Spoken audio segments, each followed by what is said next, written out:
This is Comic Geek Speak, episode 1817, Previews!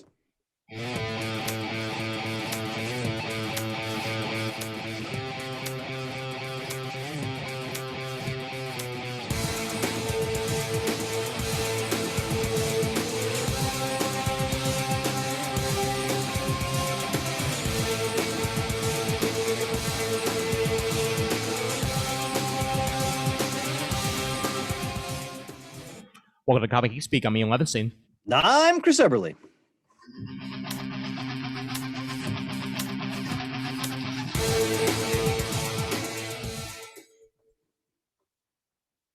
Back to the rock indeed, theme. sir. Yes. Back to the rock theme for now until the next time we pull the classic out. We're starting to accrue like a stable of themes. So yeah, no, I know it's nice to have a bunch of different options in the scheme of things. But welcome one and all to the show, and it is previews time yet again for one and all. And you guys have had a lot of unexpected surprises the last few episodes. As for those of you who have not checked out episode 1816 of the podcast. It's like it's 2006 all over again because Mr. Brian Deemer and Mr. Peter Rios gathered together in a Zoom room and talked about pretty much everything. It's fantastic. Both comics and non-comics related. So very happy to see that, as now essentially both sides of the coin have dropped. You know, us getting back in the studio and them getting back in the virtual studio. It's like old home week has continued and concluded. Beautiful. Or as they aptly entitled it, Old Friends. Exactly, Old Friends. So if you have not checked that out, that is the episode before this one, and it is indeed a doozy. I'll be putting that up on the YouTube as well for anybody who's looking to listen to it there. But there won't be a video component to it; it'll just be audio. So do look forward to that if you are indeed a YouTube listener. We joined later this episode by Mr. Murdo. He's manning shop at the Christmas barn at the moment. So once he is done with that, he will join us for the rest of the previews episode. But until we get there, usual plug time. And that usual plug is for you. That's right, you, the listeners. I'm looking right at you. I'm pointing right at you. And patreon.com/comicgeekspeak is where you can go to help support us at the show. At the moment, we are at 119 patrons at $343 per month. And without you, we would not be able to do this on the regular. So we thank you guys so much for your continued support of the show. Anything you can give is greatly appreciated, whether it be $1 or more. That's entirely whatever you can pull off. And we do thank you for that. And we have some potential good episodes in the can coming up. So if all our coins fall the way that I hope they do, it's going to be a good couple of weeks upcoming here for the show. So thank you guys so much for your support. Patreon.com/comicgeekspeak. Alrighty, and with that, previews time. Let's go ahead and get this thing up and rolling. Levy Poo, I missed your sonorous tones. It's been a while. I just got back from Florida literally yesterday. And we had a couple in the can there from our in-person recordings. That's glorious. Yep. Got to actually record with the other podcast co-host of mine, Mr. Brent Cassina. And those of you who are comic timing fans, you'll be hearing that episode shortly, episode 206 of the podcast. Yet again, audio only, but just the two of us in a park where you can hear creaking swings in the background and occasional like cars going by. And at one point, a train whizzes by. So it's like you're there with us. All right. Issue 394 of previews, as well as issue 13 of the Marvel previews and issue 14 of DC Connect. And we see here on the cover, we get a preview for Mad what is that? Maze Cook, right? Or Maze Book? Maze Book. Yeah, I thought it was a C for a minute. There are two Jeff Lemire stories we're going to comment on in this previews, actually. Yes, indeed, actually. And I just gotta look at another Jeff Lemire book that I'll hopefully be discussing on our next comic talk. That looks very, very good. That's he's got a lot of stuff coming out right now, Jeff Lemire. Very, very busy man. But yeah, well, this is the one, actually. Yeah, I'm really looking forward to checking this out. Yep. Andrea Sorrentino on art. But anything that where they say it combines 2000 Space Odyssey with Grant Morrison and Frank Whiteley's We Three is a book I really want to read. And, the premise is that it's based in history, and that, as many people know, the Soviets sent the dog Laika into space in 1957, the first animal to orbit the Earth. And then 2 years later, we sent up some monkeys. And in this version of reality, the monkeys return. Ooh. So I can only imagine where this is going to go. And the sample pages are gripping. They included in the preview. So definitely going to be checking this out. Oh yeah, absolutely. Yeah. And I mean, anything that's, alternate reality based in this sort of way is right up my bag. And I'm sure Jamie would be loving it because, hey, monkeys. Yep. And this chilling copy. These animals never return, but unbeknownst to everyone, they did not die in orbit. They were taken. And now they are coming home. Oh, love it. Beautiful, beautiful. And they do have some preview pages for this as well on the next series of pages. I like the art style. Yes. Yeah, it's realistic, but also at the same time, with whatever filter they're using on top of it, it does make it look very comic booky. So even with the realistic faces, it doesn't quite draw away from. I'm really looking forward to this. Oh yeah, absolutely. Yep. And Andrea Sorrentino is an excellent artist. High intensity sci-fi storytelling of 2001: A Space Odyssey meets Grant Morrison and artist Frank Quitely's We Three. Enough said. Yep. All right. Well, moving forward, how about Frontiersman? Patience, Conviction, Revenge.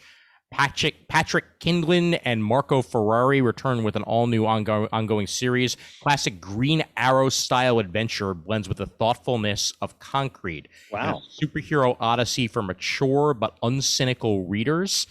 I'm in on that. Wow, that's quite a description. Yep, exactly. And it's a no-risk #1, which means that you can, as a comic shop, order as many of these as you'd like, and you can go ahead and return whichever copies do not get sold. So that's all the more reason to give it a shot. This is on page 46, by the way. And again, the preview art. Yeah, the art is stunning. Wow. Absolutely beautiful. Really, really intrigued by this. And it does seem like they are definitely channeling Ollie from The Beard Alone. But yeah, this could be very, very, very good stuff.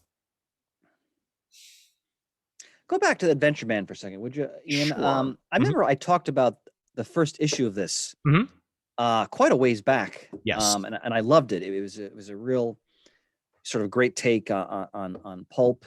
But I guess I lost track of it. So there's been 5 issues. So yep. This is the end of the first story arc, so that means that the trade is forthcoming. Then which I'll be getting that because I really enjoyed the first issue. Yep. They even list volume 1 hardcover as quote unquote offered again. So I think the first hardcover may only cover issues 1 through 4. Okay. Which is interesting. But nevertheless, this is the continuation and conclusion of that first story arc. I'll be sure to get the trade. Maybe there was a big gap in time between 4 and 5. That's what I'm guessing. Yeah. How about Jeremy Hawn returning with a new book, along with Matthew Dow, Devastating World of the Beauty, return for a 48. I've never read this series. Do you know anything about it? I've heard of it before, and I'm not sure when it came out necessarily, but it had 5 volumes, according here to the solicit. So it looks like it's return to form, and from the look of that cover, that's That's very, very unique. Yep. With It's the whole gorgeous. shattered image there on page 51. And a comic that I've talked a lot about on page 52 reaches its series finale. Die, Kieran Gillen's Die, set in a Dungeons and Dragons-esque world. You have mentioned this quite a bit. Yep. Yep. Finally hits its natural 20. And that makes a perfect sense for any of you who are Dungeons and Dragons fans for it to end on issue 20. Part 5 of the Bleed story arc will conclude things as Gillen and Stephanie Hans end their epic here. I'm sure there's going to be a ginormous hardcover of this at some point, which collects all 20 issues. But on page 52, you can read more about it. Look at this. I'm going to have more to say about this on our next comic talk. Yes, we all will. Echolands number 1, the Raw Cut edition. J.H. Williams and W. Hayden Blackman. We covered the first solicitation of this, the first version of it, on a previous previews. And page 53, they essentially the director's cut version of that first issue is being solicited. And not to give away anything, but it is just as gorgeous as you would expect it to be. It is stunning stuff. Absolutely stunning from J.H. Williams. It's as we go through the previews in just recent months, it's a reminder of, even though readership may be aging out and contracting, the amount of genres that comics are just nailing right now is amazing. There's so much just variety in what you can read. It's really, I think, a great period to be a comic book reader. Oh, absolutely. As the latest installment here testifies to that. Mm-hmm. Yep, no question about it. So once again, I'll rave about one of the best creative teams in comics. And this is their latest installment in their new sort of pulpy crime noir series, Reckless. Again, a guy from kind of like a refugee from the 60s who was involved with the FBI and underground activity. And now he's sort of like an all-around, all-purpose troubleshooter. The first 2 stories took us through events in the 70s and I think early 80s. This is later in the 80s. Just read it. It's master team is just at the top of their form. And again, it's a series of hardcover graphic novels worth every penny. Mm-hmm. The future of the medium is here. Amen to that.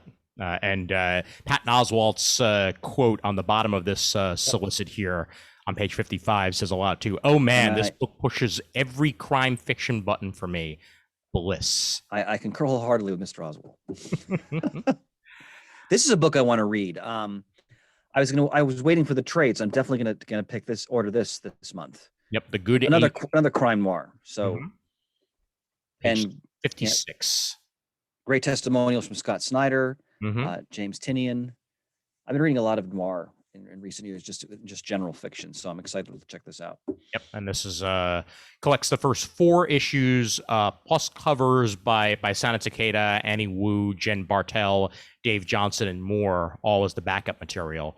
But as a reminder, it's set in 1936 Chinatown. Fantastic. Yep, and it's a Chinatown noir. So yes, pushing all of Chris Eberly's buttons all at the same time. Speaking of haha, a haha trade paperback for you on page 57. Again, we did mention this, I believe, in passing as well. Murd mentioned it, if I remember correctly. I believe so. Yep. But yeah, this is collects the first 6 issues by Ice Cream Man writer W. Maxwell Prince of his new Ha-Ha Sad Clown Stories. He's the writer on that, and various artists, all of excellent pedigree. Vanessa Del Rey of Redlands, Gabrielle Walta, who we loved on Vision, Roger Langridge of Thor, and tons more, all gathered together to tell stories, sad clown stories to be exact, in Ha-Ha on page 57. All right, what else we got in Image? No Saga yet. I have to say it every month. I always check. There we go. I was waiting for it. I was expecting it, and now we can move on. There we go. Yeah. Mm-hmm. Trust me, when there's Saga, we'll know. Yeah, I'm sure we will. Because the internet will tell us. That much is kind of a given. I noticed they're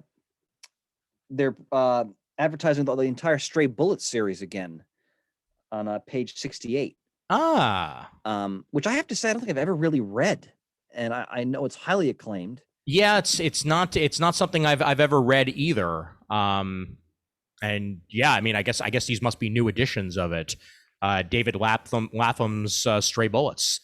All God, there's at least how many different ones here? 1, 2, 3, 4, 5, 6, 7, 8, 9, 10, 11 volumes here of Stray Bullets stories, all for you on page 68 and 69. So if you did want to read it, there's tons to read. Good stuff. Again, just as I go through, I mean, the rest of Image is continuing books, but there's so many great titles this company is producing right now that I've read personally, or that you or Murd or Shayna have recommended. Books like Philadelphia, for example, Department of Truth. Volume 6 of Monstrous here on page 65. Monstrous. I have volume 5 in my nightstand. I haven't read it yet, but the most exciting publisher in comics for me. Oh, without question, because really, they just span the entire gambit. That's what I love about them. But it's good. Like so much of what I read is just top quality. So really excited to go through this section. 12th issue here of Steve Orlando's Commanders in Crisis as well, and that's something that both Murd and I were interested in checking out. So now here's all 12 issues of Orlando's superhero crisis story on page 71. So that's trade will be on the way, my friend. You got it.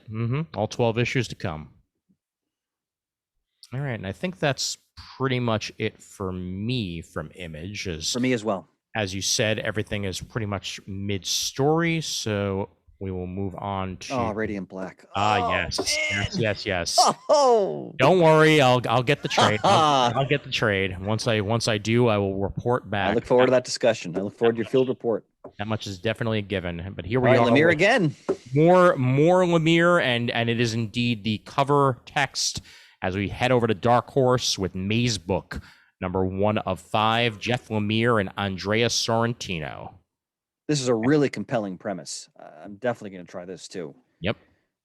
A lonely building inspector, still grieving the loss of his puzzle-loving daughter, receives a mysterious phone call one night from a girl claiming it's her and that she's trapped in the middle of a labyrinth. Convinced that his child is contacting him from beyond this world, he uses an unfinished maze from one of her journals. Sorry, that's my dog.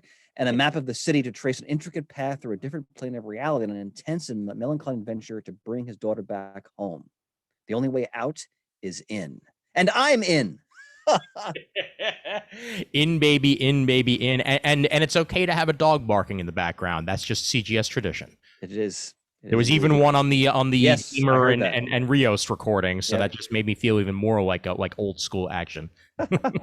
This is page 92. And look at that cover B by Andrea Sorrentino again. Oh, so pretty. Yep. And the preview artwork, man. I really appreciate the line work because it's simultaneously loose and detailed. Yeah, yep. And that is very hard to pull off well. And we are definitely seeing that here. Love it. Well, we'll be reporting back to our listeners on that book as well. Mm-hmm. And here we have one of the best titles in comics. Yep, written by one of the best writers in comics. Yep. Scott Snyder stepping in for a Black Hammer Visions story. Yep, the whole Black Hammer family. I got the first issue of Black Hammer Reborn. I haven't read it yet, but I'll have read it by the time we have our next comic talk. Mm-hmm. So, and this one's about an 1880s origin story of the Black Hammer cult cowboy known as the Horseless Rider. In a 1950s Southwestern rest home where the staff is immortal and vengeance is waiting in the shadows. Wow. Very cool. Okay. Yep. And that's one thing that I dig the most about Black Hammer is just how many different genres it spans. Well, but yeah, I mean, it's, as I've mentioned in the show before, if you love the superhero concept, if you love sort of a different approach or deconstruction, if you may, of like golden age concepts, this is the series for you. It's sublime. It's so good. Yep. That's on page 94 for that one. And as mentioned, Black Hammer Reborn on the very next page, 95, is in issue 4, along with the Unbelievable Unteens, which we mentioned in passing last time around, issue 2 of 4. Ooh, Greg Pak writing another Stranger Things miniseries. Superb writer. Tomb of, how would you pronounce that? YBWEN. Yibwen? Murd. I'm just gonna go with Yibwen, and if it's not, then so be it. But yeah, it's another story to hold you over for anybody who's a huge fan of Stranger Things. Greg Pak is no slouch, and I'm sure he's going to do a wonderful job. Not. Yep, page 96. And do we know when that show's coming back? Soonish. Okay. There's no specific date that I know of. However, it's definitely in the works because they've been filming it for quite some time.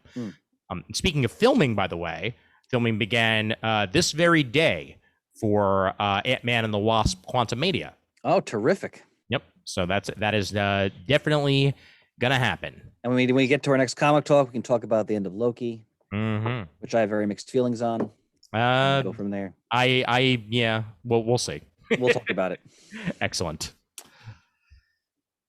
Speaking of Greg Pak, here's the trade for Stranger Things: Erica the Great, another one of the Stranger Things miniseries. Is that the little sister? Yep. Yes, indeed. Oh, great character. Yep. Okay. Matthew Modine's never looked scarier, man. That's a oof. Yeah, that's the Stranger Things library edition on page 100. Yep, hardcover edition. That's Jody Houser's work on Stranger Things. Another great creator. Mark Guggenheim. That's a name that you don't see nearly as often as you once did, as he's busy with the TV stuff. But Last Flight Out, number 1 of 6. I noticed this is an interesting premise as well. Oh, definitely, yeah. With Earth rendered uninhabitable, humanity has chosen to evacuate to the stars. But with just 24 hours left until the last arc designed to evacuate Earth's residents leaves forever, its designer's estranged daughter goes missing. Mark Guggenheim and Eduardo Ferragato tell the story of an absentee father trying to make amends with his daughter during the end of the world. 6-issue miniseries here that sounds like it's ready to be a movie. Yeah, absolutely. I could easily see Mark Wahlberg playing the lead here. Like it seems like it's just straight out of that end of the world genre right there, like Michael Bay-esque action going on here. But I'm sure I'd rather someone besides Michael Bay direct it. Oh, I know that. Hence why I said esque, because it doesn't have to be him. But still, I can see a lot of explosions. Page 101 for that one. All right, what's say us for the rest of Dark Horse? I'm good with Dark Horse myself. Okay, let me do a quick scroll through here to see if anything else catches my eye. Yeah, it's a lot of also rans as well. You know what? I'll mention this on the trade paperback end on page 110 as Devin Grayson's Rewild is out in trade paperback, and Devin Grayson is a creator that was majorly prolific in the late 90s and early 2000s, especially for her Nightwing work. And now here we are with Rewild, the full collection here, as previously mentioned on the show. Oh no, I'm sorry. This is an all new original graphic novel. She had another thing that she was working on, so this, my apologies on that. But yeah, Fables meets the Fisher King. Wow! This new original graphic novel from Devin Grayson with breathtaking illustrations from rising star Yana Adamovic. It's about a mysterious young homeless woman and a self-proclaimed fairy changeling. Demond is an enterprising engineer with a troubled past, and when Poe demands that a park be built to mollify a dangerous new mutation of mythical creatures ravaged by climate change and furious with the human race, Demond must question not only his own sanity, but the rationality of our entire species as he struggles to save this city. That is a lot of words, but good ones. Yeah, I'll say. And that cover is stunning. Oh, absolutely. Yep. And again, happy to see anything from Devin Grayson, and especially a full original graphic novel. Page 110. And I think that is indeed it for Dark Horse for me. So we'll head over to DC, shall we? You bet. All right, excellent. Just marking my page so I can pick up when we last left off. Here we are. Okay, great. Over to the DC, the distinguished competition, as you were. We've got some very hard to read cover text. I assume it says "I am Batman," but it sure as hell looks like "Im Batman." It's on him.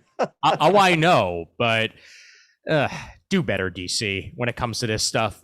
I've had issues with their solicitations over the last few months, and now I'm having issues with their frickin' logos. This is come on, man. That does not look like an am. People on the shelf, or when they're scrolling the shelves, they're gonna be like, "What the hell's an Im Batman?" I love when you bring out your pet peeves. Look, the man. story's got art by Olivier Coipel. Yes, and story by John Ridley. Yep. In the throes of future state. So this is all set in the future state reality, but and future. But the streets of Gotham City cry for justice, and Jace Fox answers the call. The new and improved Batsuit, Jace hits the streets to inspire and protect as he follows the trail of the voice of misinformation and violence, the anarchistic anti-Oracle. And the new Dark Knight counterbalance their plan to inspire armed rebellion in the citizens of Gotham. Can one man inspire a city? I'm out of it. Is he the son of Lucius Fox? Yes. Okay. Yes. He's the other son of Lucius Fox. Okay. Because the other son of Lucius Fox that we've already known was Batwing for a while. Oh, that's right. Okay. Mm-hmm. Yep. So this is I Am Batman by John Ridley with art by the incomparable Olivier Coipel. It's amazing. God. So happy to see that as we enter Fear State in the main Batman books, and we'll talk about that in a little bit here. By the way, who? I like the design here. By the way, me too. I just noticed as I'm just leafing through. Mm-hmm. These Nightwing covers, yes. month after month, absolutely stunning. They're tremendous. They are my favorite covers in comics. Like there's no question about it. My favorite covers in comics. When we get there, I'll focus on it again because every single month is more interesting than the last. That's how good they are. All right, here we are. So issue 112 and 113 continue the Ghostmaker story on pages 4 and 5 that James Tynion IV has been telling for a while now. And we're getting into some very interesting stuff, especially here with Fear State, with Welcome to Your Death, Batman.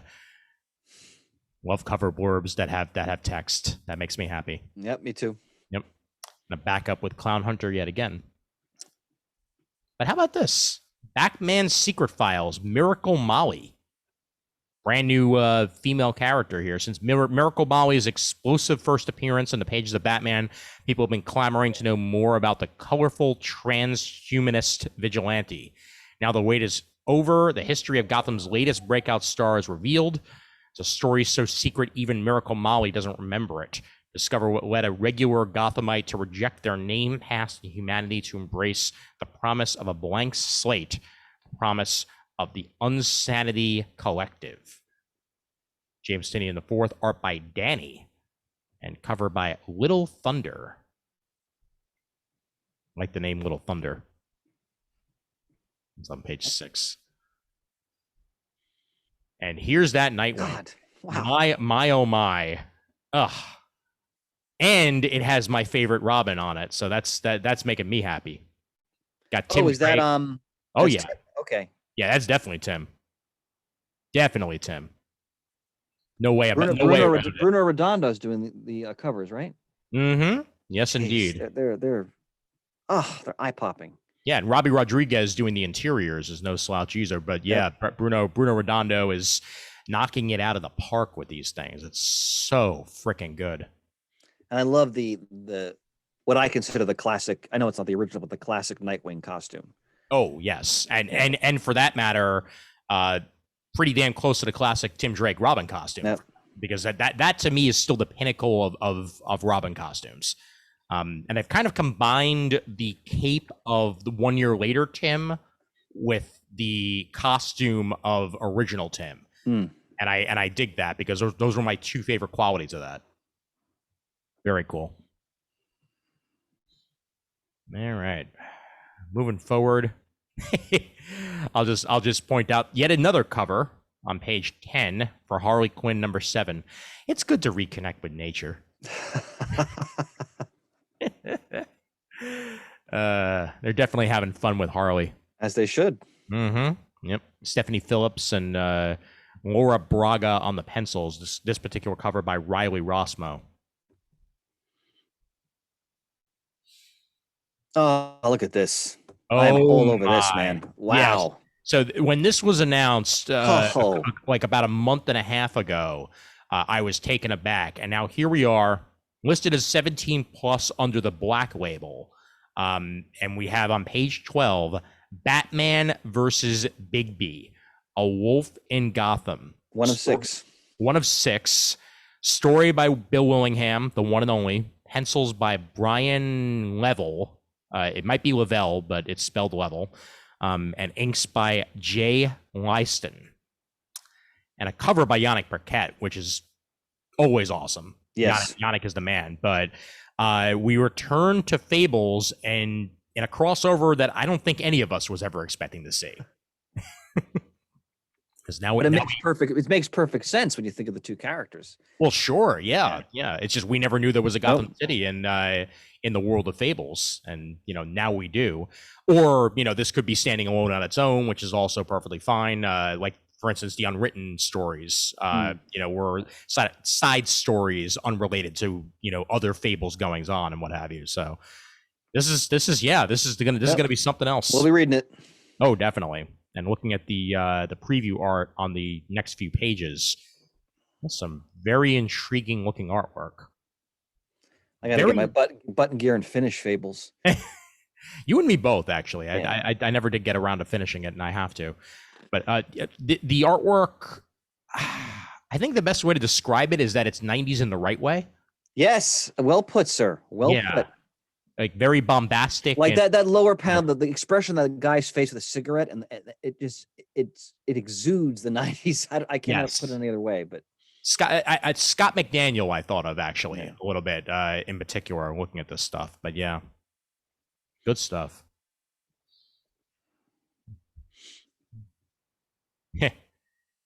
Love the cover here for Batman Night Watch Bat Tech by Jay Torres and Eric Owen, covered by Marcelo Di Chiara, the whole Bat team on it. Super nice. Great cover. 14. Yep. Oh, look at this. Look who's back. Yep. Story by Joshua Williamson and exactly Howard Porter on pencils. Oh my God. And that's one of my favorite teams in comics right there. That's it.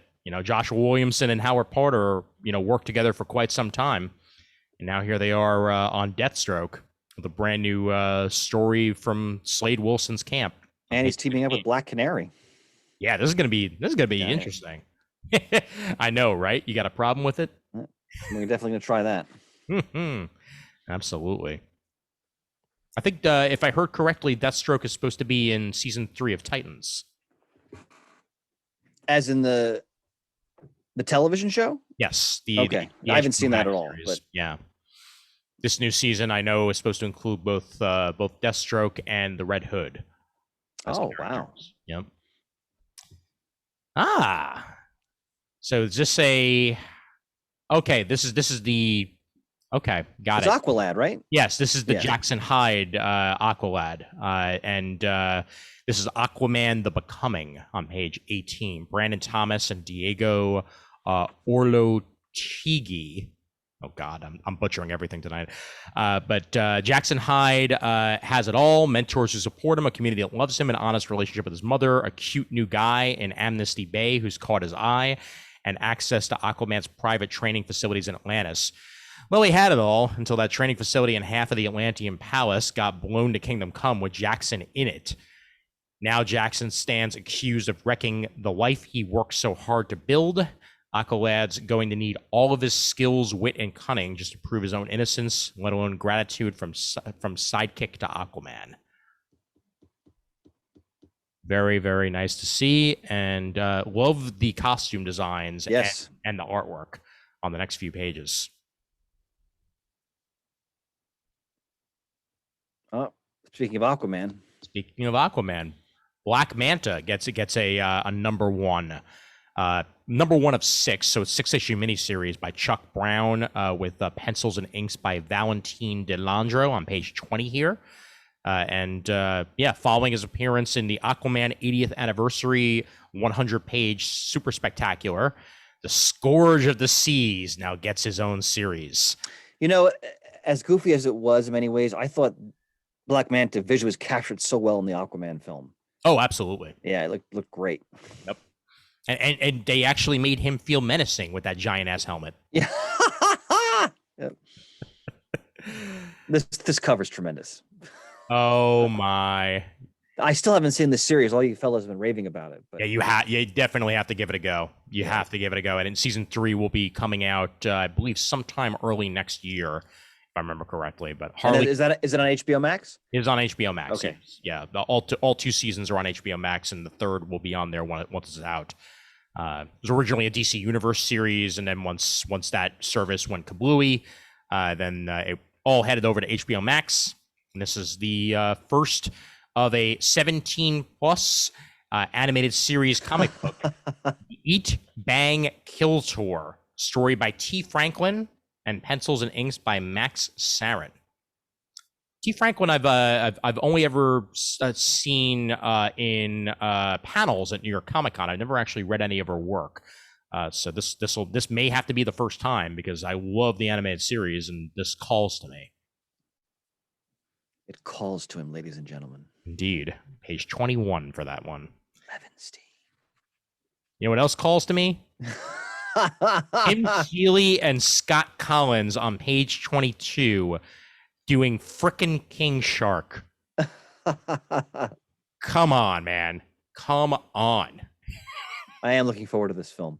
Oh, yeah. I'm looking forward to the film. And now I'm looking forward to a frickin' King Shark 6-issue miniseries with Tim Seeley and Scott Collins on it, with a gorgeous cover by Trevor Hairsine. Like, wow, you're putting some of your best people on this series. Good for you. Good for you, DC. Yeah.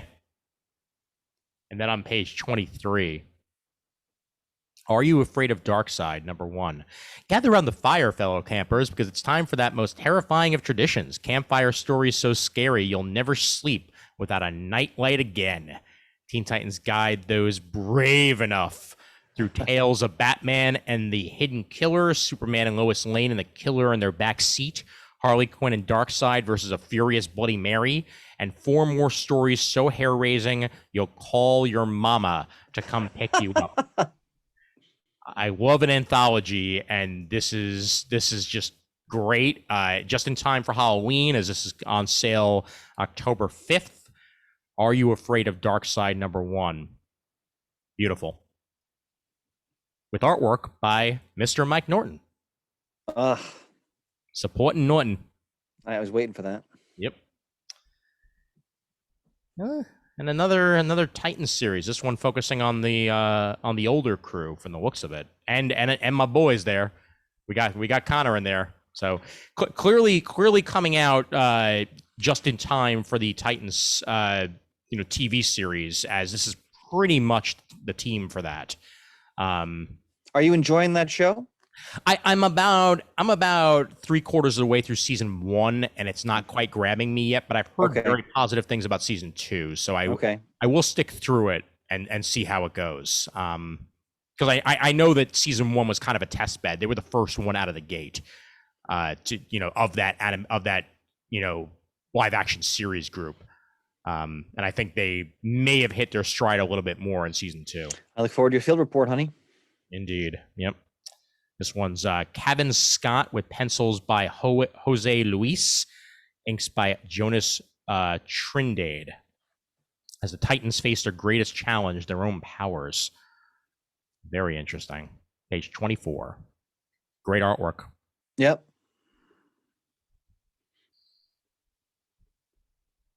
All right. What say we for more DC? This is something I'm going to pick up. Yes, page 26. Page 28. Highly regarded by Mr. Murdo. The Other History of the DC Universe. That's enough for me. Yep. Ridley and Giuseppe Camuncoli with Andrea Cucci. Yeah. Yeah, if Murd gives a seal of approval on a book that's deeply rooted in the history, then I'm going to read it, because that's all I need to know. Absolutely. They say here it's extensive research and masterly executed, and Murd has confirmed that. So definitely picking it up. Most definitely. Page 28 for that one. And then on the very next page, with Milestone comes reprints of Milestone, and it's about damn time for that. As we get the Milestone Compendium 1, collects Blood Syndicate 1 through 12, Hardware 1 through 12, Icon 1 through 10, Static 1 through 8, Zombie with an X 0 through 11, and Shadow Cabinet number 0, including arcs never before collected. Good. Fantastic. That's all I have to say. It's about damn time. Excellent creators on this, and some of the best work of Dwayne McDuffie's career. Page 29.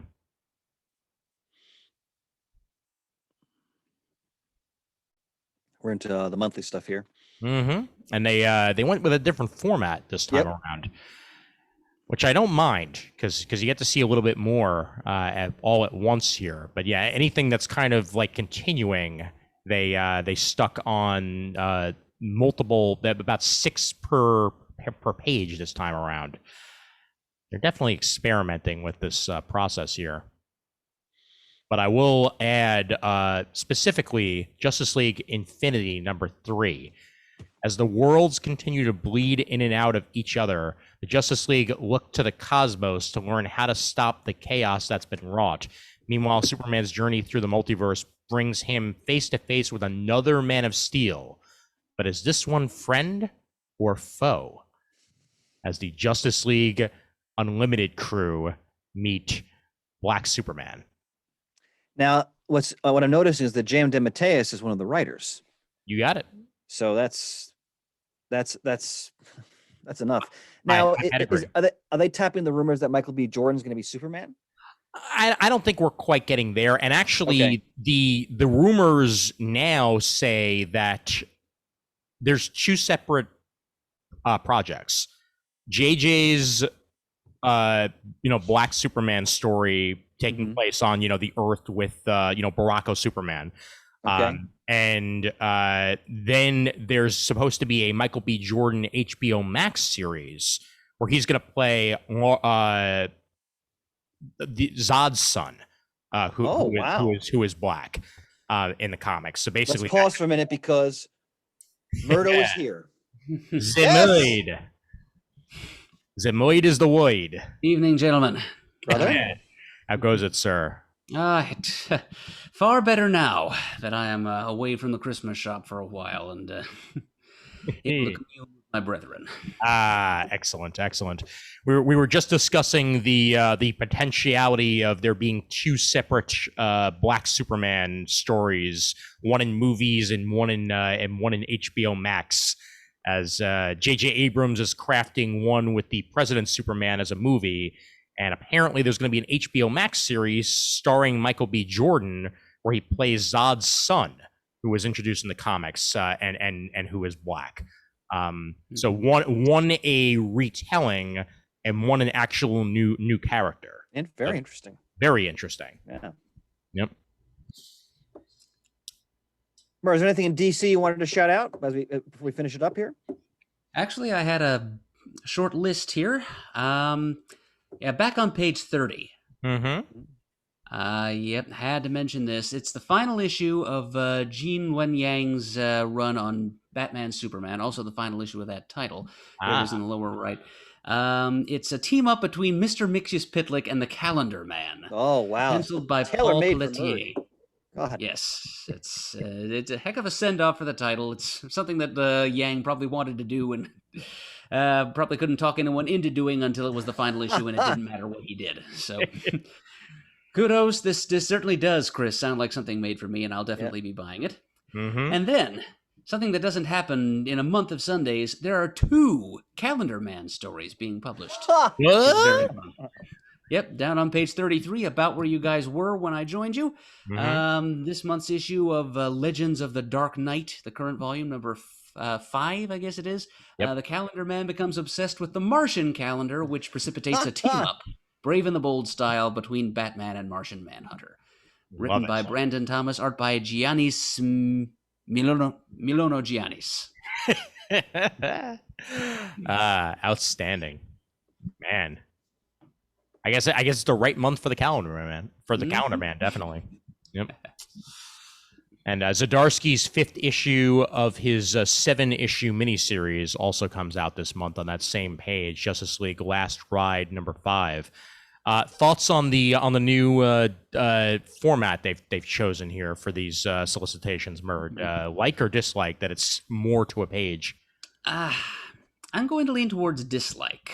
I mean, they seem to be aping the image format a little bit here, in that they front load all the things that they most want people to pay attention to, and then things that are just plain old issues of continuing series, they seem to be relegating to the back pages here and giving like 1/6 of a page of focus.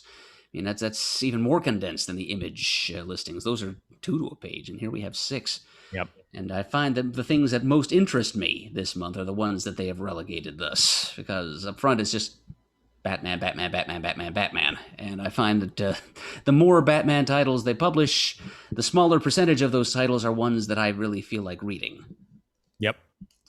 No, agreed. Definitely agreed. Yeah, I think that you do lose a little bit of something when you mitigate the continuing series to the bottom. I think that could easily be overlooked that way. So even people who are already reading the series may just skip them over, thinking, oh, it's just more of the same, and forget that they're even picking it up. So it's I understand what they're doing, but also at the same time, damn, DC's putting out a lot of books right now. Yes, and what fraction of them are Batman books? A lot.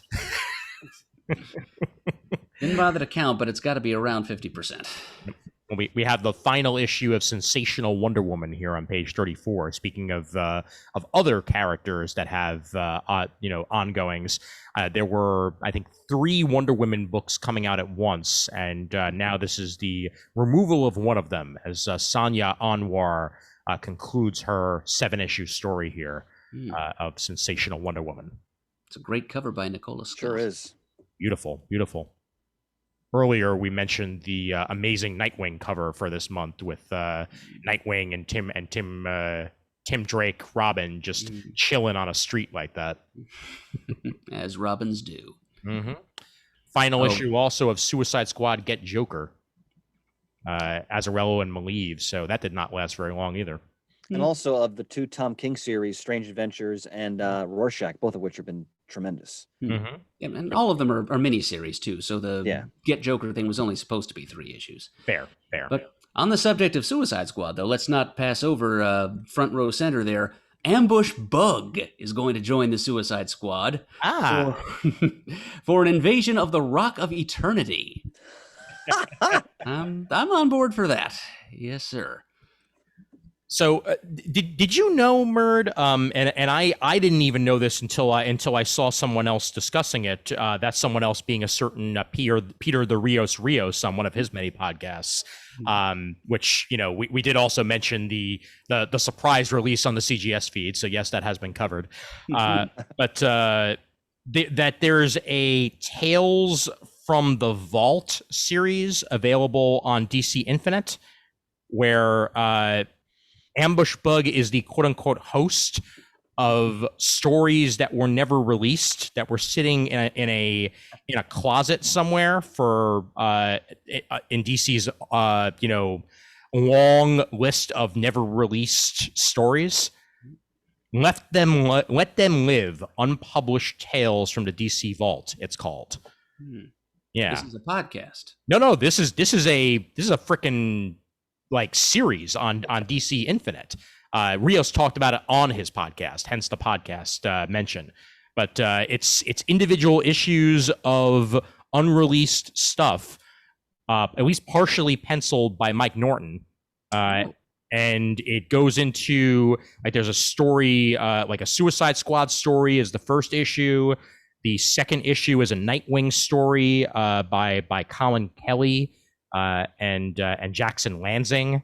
There's a Batman story that was unreleased with pencils by John Paul Leone as the third.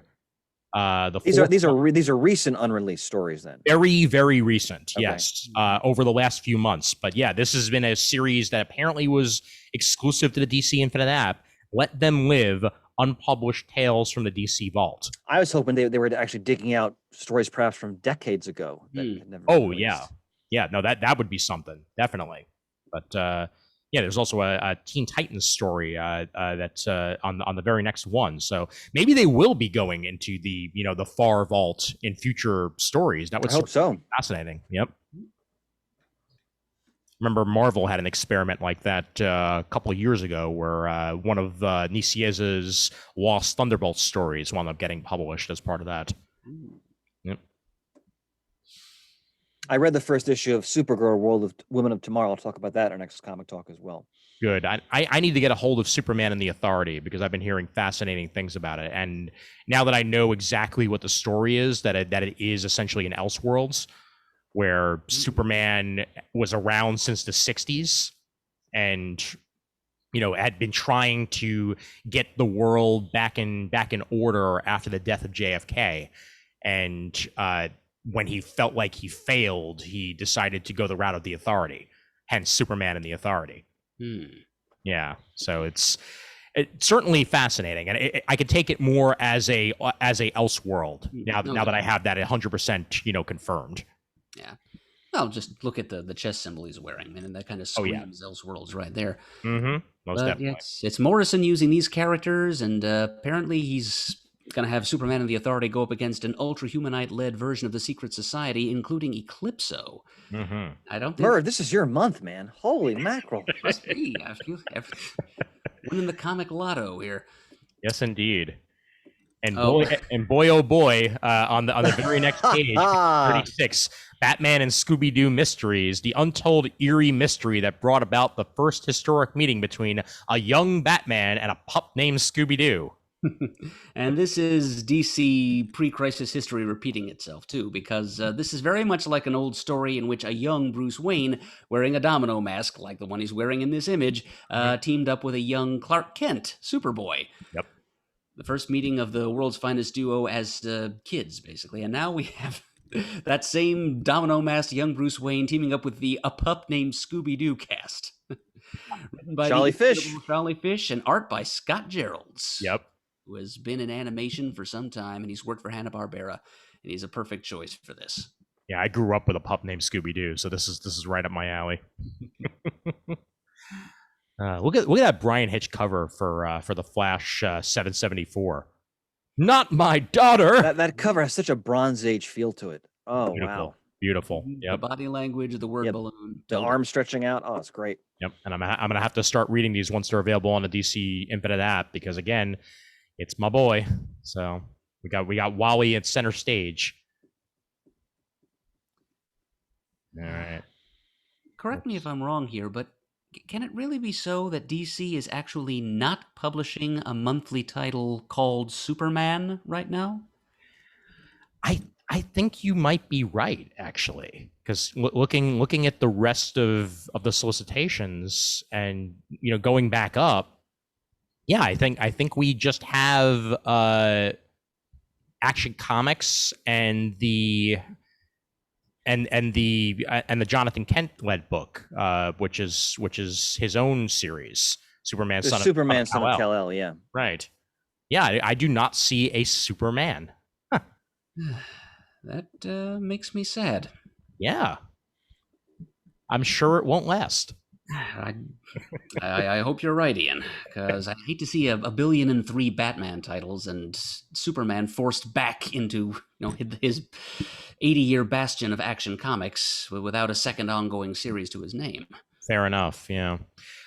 Was there an issue of Batman 89 solicited that I missed? Because yes. I was looking for that. Okay. It has Billy D. Williams as Two-Face right there on the front cover. Excellent. What was the page number on that, sir? Whatever the first page, page 30, I think. Page 30. Okay. Yeah, I missed that. See, again, this is going to be the problem with all these collected as one thing. There we are. Yes, because I was looking for that.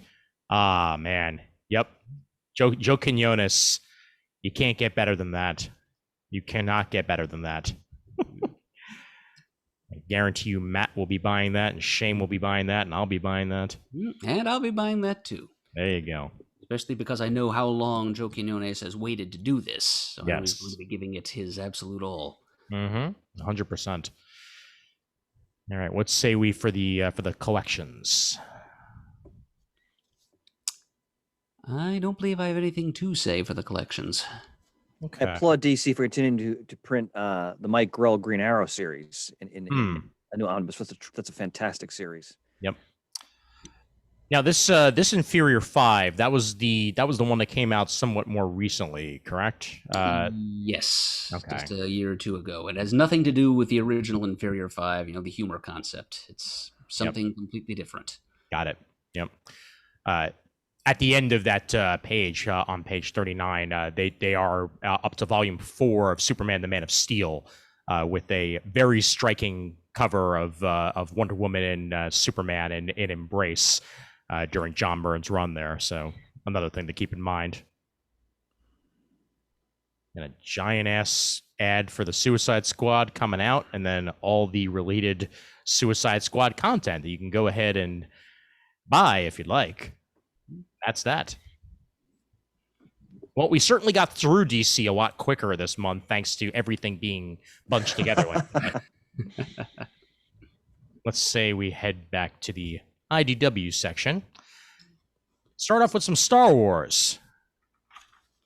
Star Wars Adventures on page 128. Ghosts of Vader's Castle, number 1 of 5. The artist, it's Frank Avila. Oh, exactly. Yeah, no, enough said. But Wow. Kevin Scott on the writing, and then Frank Avila on the art. It's a Star Wars Halloween special, Is essentially. that Jar Jar I see on the cover? That is indeed Jar Jar. All right. That's how you know it's a horror series. Misa scary. Mine out of here. Oh, Murd. That All right, you do pitch it perfect. You do it better. You do better. Page 128 for that one. Guest starring Anakin, Padme, and Jar Jar. The alternate covers are all excellent. Yep. All right. What say we for the rest of IDW here?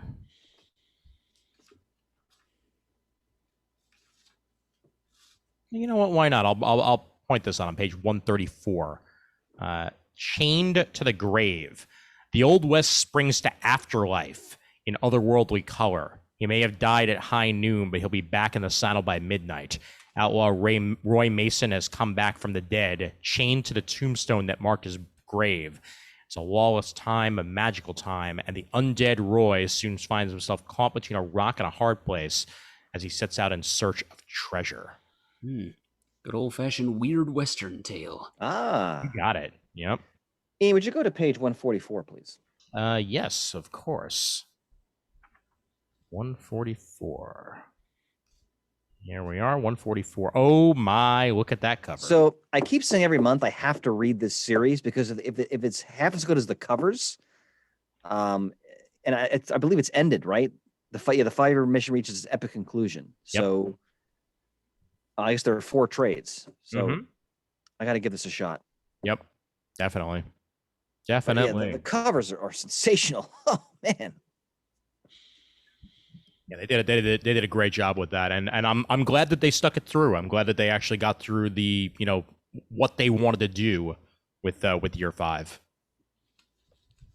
I want to. Paul Cornell's one of the writers. Oh wow, that even makes me more intrigued. Okay. Oh yeah, yep. And Jody Hauser and Jackson Lansing, Brandon Easton, Jim McCann, all of which excellent creators. Colin Kelly.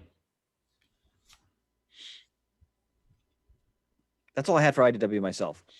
Okay. I'll just point out the other Halloween special. 147, the Transformers Halloween special. Whispers of a disembodied spark howling alone in the desert are floating around Cybertron. Whispers of star screams, loyalty to Megatron's cause, are also floating around. Frustrated and needing some space to clear his head, Starscream visits the desert and is surprised to actually hear the rumored screams. And of course, the name of this story, I Have No Mouth, and I Must Star Scream. Brilliant. Sounds like Starscream's going on some kind of dark vision quest of some kind here. Yep. Megatron, forgive me! So, I just hear Cobra Commander's voice because it's the same voice actor. I know. Yep. Chris Latta, he called himself. Yeah. He was also the voice of Lord Darkstorm on Visionaries, Knights of the Magical Light. Ah, there you go, Murd. Nice. Oh, and Kravex too. He sounded, Kravex sounded more like the Cobra Commander voice. Just hitting all the Hasbros. Yep. That was 147, and Dan Waters is the writer on that. All right, I think that's it for IDW for me. And now let's If we could jump Murd. back for a moment to Right page ahead. 136. 136. Yes, we can. Mhm. We could do that. There we are. 136. Haha. Yes. This is second in what I believe is going to be a quarterly series of Godzilla Rivals one-shots. The first one, Godzilla versus Hedgira, I think it was, some kind of muck monster, it's already been published. It's in my hands. And now we've got a better-known rival of Godzilla's, Mothra, in this 52-page story by Mary Kenny and S.L. Gallant. Nice. And then if we could turn to page 139 for what looks to be the final pony report you'll be Wow. hearing Oh boy. future, because the IDW's long-running My Little Pony Friendship is Magic comic is finally coming to a conclusion in September with issue number 102. That's a hell of a run. Yep, for that kind of a licensed comic. It might be Yeah. the longest run IDW's ever had. I'm not sure. Yeah. Gotta be close. Yep. It's written by Jeremy Whitley with artist by the man who was there for the beginning, Andy Price. 48 pages, $5.99. The conclusion to their season 10 series of stories, continuing the My Little Pony Friendship is Magic epic beyond the 9 seasons that were animated for television. So it's been a heck of a run for IDW, and it. And Murd, you've read the whole series, haven't you? I haven't read the whole. But you have them all. Yeah. I don't think I've missed an issue, Chris. Yeah. Unfortunately, I think this is happening because there's a new CGI style My Little Pony movie coming out, and they may not want the brand confusion because essentially it's the new reboot. So it's the name of the game. Yep. Unfortunately, but again, 102 issues. That is an excellent run. So, here, ponies, here. All right, and now we will roll over to the Marvel. Let's Marvel it up and begin with Jonathan Hickman's Inferno. So what's exciting here is, and we've all, positive about this, is that Inferno seems to be sort of the culmination of what he's been planning for the X-Men. Based on the ad copy, and I mean, I'm reading it in trade, but it's as I've said many times, it's the most exciting X-Men stories I've read in years. So I really am looking forward to where this is going to go. Yeah, we'll touch more on it when we get to the actual solicitation, but yes, it does look pretty great. But how about this here? I am a little fascinated by this. Dark Ages #1, Tom Taylor on the writing, excellent writer. Ibn Coelho on the artwork. This is what the Watcher has been waiting for. A danger older than the Earth threatens everything. For once, the heroes who have saved the planet so many times are almost powerless in the face of it. X-Men and Avengers assemble, Spider People and Fantastic Four come together, heroes for hire fight alongside champions. None of it will be enough. The lights are about to go out. The world outside our window is about to end. All new saga of the Marvel Universe, if you've never seen it before. I mean, we'll see. From Tom Taylor and Ibn Coelho. Damn good. And the art's great. It's not going to end. I know. We know. We all know. But maybe there'll be some sort of reborn, some sort of hero. Okay, no. That's no. We're not doing... The art is wonderful. Yes, it is. Pacheco-esque, I'd say. And then here's Inferno. Yep. Jonathan Hickman on the writing. On page 6, Valerio Sheedy on the artwork. And a amazing cover by Alpena. Oof. Man. And yes, you're right. The culmination of Hickman's X-Men begins here. There will be an island, not the first, but the last. Promises were made and broken. The rulers of Krakoa have been playing a dangerous game with a dangerous woman. They're about to see how badly they can burn them. Man, oh man. I can't. I have complete faith. Yeah. From what I've been reading so far, I'm deeply excited for this. Same here. And I really want to see where the X-Men go next after this more than anything else, because like, how do you follow Hickman? Odds-on favorite somebody is will. Back to Salem Center. I mean, Duggan's writing on Krakoa at the moment, but I certainly hope they don't reverse course that quickly, Murd. You know, it's been a good home for them, but it also wouldn't surprise me. And here we go. The finale of a long run for Nick Spencer. Murd, who's the guy in the purple cowl? Is that Sleepwalker? I wish. No. No, it's No? a newer guy called Kindred, I think. Okay. Yes. I haven't read this run at all, so I can't comment on it. But. Yeah, Kindred is the big bad and has been the big bad of Spencer's run for a little while now. And I just need to just sit down and just read the whole damn thing, which I'll be able to soon because it'll be over. But it's again, very few times have I heard such mixed things about a run, where some people I know love it, some people I know really can't get into it. But what does Dan say about it on Spider Talk? Dan likes it a lot. He does. Okay. He says it's super steeped in Spider-Man lore and history. And from what I've been hearing, Spider-Man remembers. I'll just leave it at that. Oh. Okay, that's interesting. And whether or not that then leads to a reversal of one of the stupidest moves Marvel ever made, you know, we shall see. But yes, interesting. All right. Spider-Man remembers. I'll just leave it at that. Ms. Marvel Beyond the Limit by Samira Ahmed. New story from a best-selling author. 5-issue miniseries with Ms. Marvel. Always curious to see what new creators on established characters are going to do, and that's what we get to see here on page 10. 5-issue miniseries.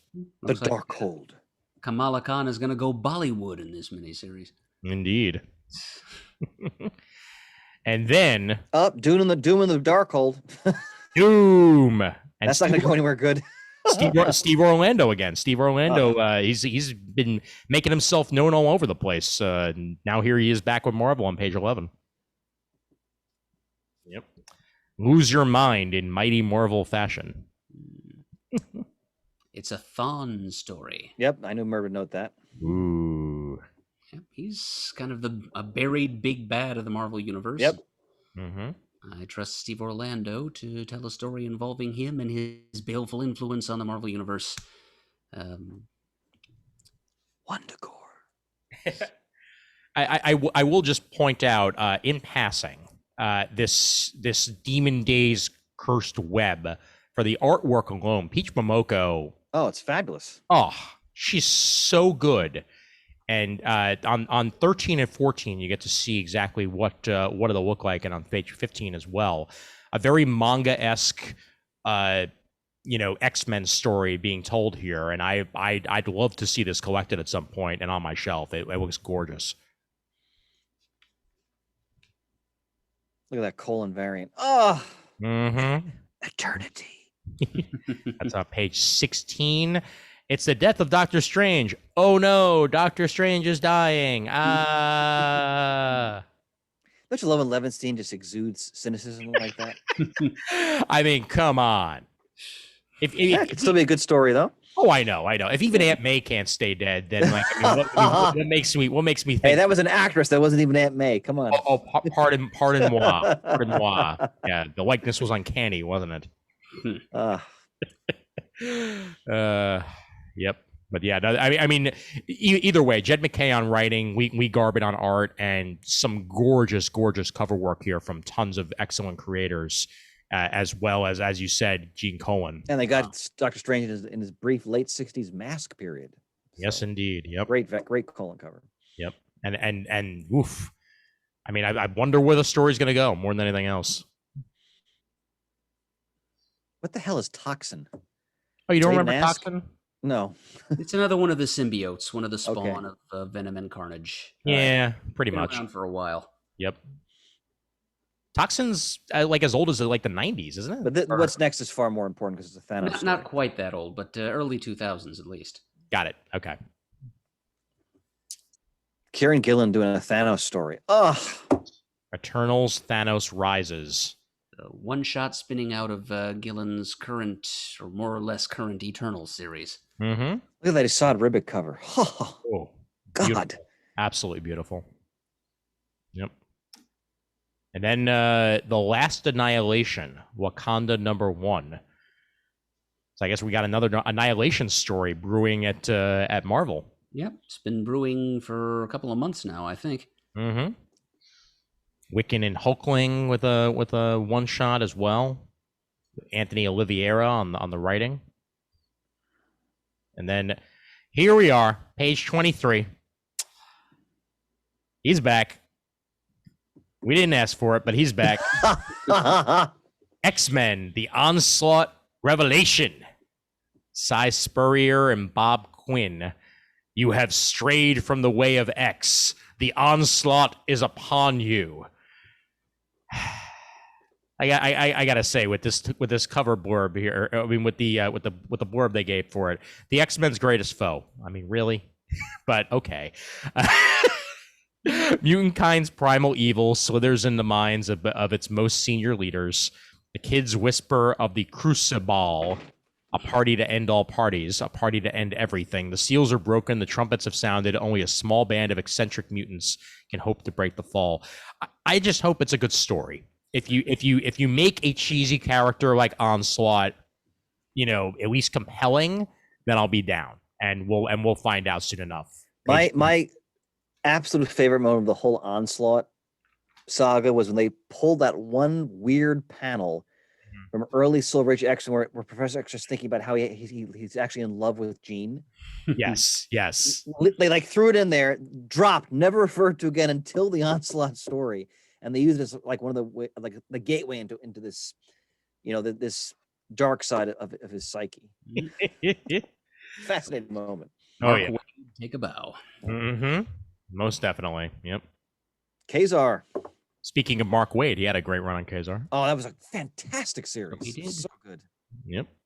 This one's Zach Thompson in a 5-issue miniseries on page 24.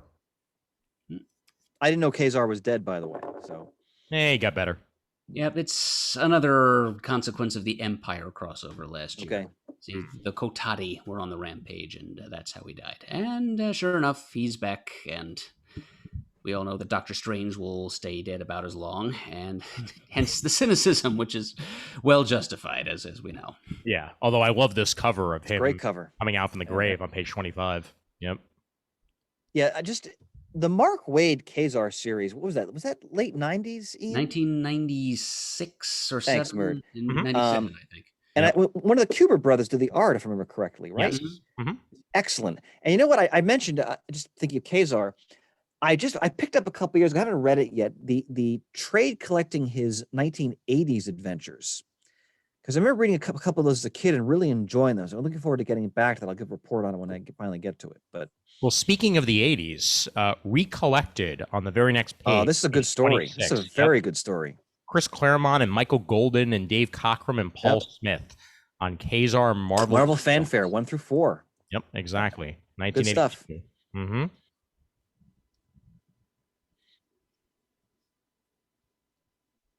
Oh, looks like we got coming on Black Panther 1 when I get that. Mm-hmm. Oh, I didn't even realize. Look who has a new costume. Miles got a little bit of an upgrade. Very nice. I actually dig it. Kind of like a cross between Spider-Man 2099 and Miles Morales. I love when you go groovy like that and so you dig things. Yep. Fantastic, Daddy-O. Yep. Well, this is Ridley's second issue, and he's already got Miles showing up, so I am A-okay with that. Oh my! Whoa! Wow. Ho, ho. Page 29 shows the Alex Ross cover for that. Oh my God! Yep. Oh, beautiful. Yep. Simply beautiful. Wow.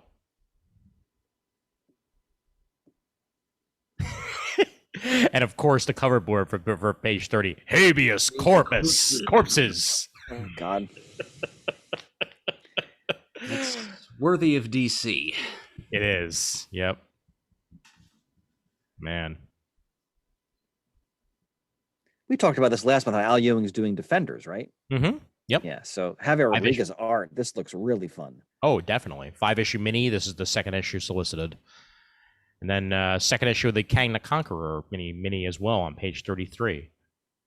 Hopefully it'll be more intimidating than what we got on the show. I'll talk more about that in our next comic talk. You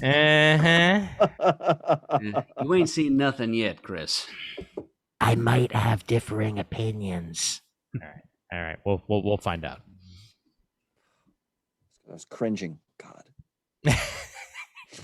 All right, save it for the comic talk. I'll save it for the comic talk. All right, good. Let's see. Second issue of Kyle Higgins' Darkhawk miniseries, also on page 38, to bring up. A writer who never makes me cringe. Oh, most definitely. And I've heard very, very good things about Jed McKay's Moon Knight.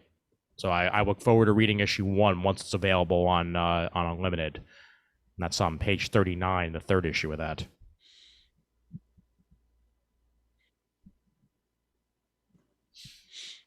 Let's say us for the rest of Marvel. I had some. I think the Conan book. Well, here's the first issue of X-Men Legends I won't be buying. Oh, interesting. Okay. Why is that, Murd? I'm no fan of Larry Hama. Ah! Certainly didn't buy any of his Wolverine run back in the 90s. I love the man because of G.I. Joe. So and G.I. Joe means nothing to me. So I know. That is fair, but I may very well bring it buy it simply for the Jubilee action, and that may That's right in your childhood there, brother. Yes, exactly. But yeah, it's Hama on writing, Billy Tan on art. And again, I'm not the biggest Billy Tan fan, so I may wind up skipping this one entirely too, to be entirely honest with you. But we'll see. Lady Deathstrike and the Hand are involved, so that may make it fun and interesting for me. So I'll check it out when it's on Unlimited and see if it catches my eye. But this arc will be over soon enough, and then we'll see what comes next on X-Men Legends. What were you saying about? No, just on Conan the Barbarian 25 is actually the 300 celebrating 300 issues of Conan at Marvel. Oh, so I mean, you don't have to skip all the stuff unless you want to talk about, but okay. When we get to it, but oh God, look at that! Oh, yeah, that's where I was going. 54, Ironman number 12. Meaning we got another, which means volume 2 should be coming out because that's issue 12. But yeah, another gorgeous Alex Ross cover, and Cantwell continues his greatness. It's again the most sensational Iron Man I've read in a long time. The Controller, Unicorn, Blizzard, all the great villains. I mean, and the original Human Torch. Yep. Awesome. Yep. Korvac. It's anyone who wants a deep dive, a reverent deep dive into Marvel history. You got to read this title. It's tremendous. Oh yeah, absolutely. I love that it's World War She-Hulk. Page 55. It had to happen eventually, right? By the way, and just a quick multimedia question: has there been any talk of a next Captain Marvel film? It's happening, and it was announced, and it's specifically, I think Captain Marvels is what it's called. Okay. As it is going to have all three. Great. And it's going to have after WandaVision, right? Exactly, and it'll have Kamala in it as well. So it's not just going to be Carol; it's going to be Carol, Monica, and Kamala. All right. Oh, we get Fantastic Four and Shang-Chi action from Jean Lin Yang on page 57, issue 4 of that series. I'm getting framed. Pants got me a couple years back a beautiful Jean Day page from the classic Master of Kung Fu series. I can't wait to see that. Have that on my wall. Very nice, very nice. Ooh, and speaking of Alex Ross, page 59. Please, man. Oof. Cover for the Marvels. It marvels. It definitely marvels. I'll have a field report in issues 2 and 3 when we have our next comic talk. Excellent.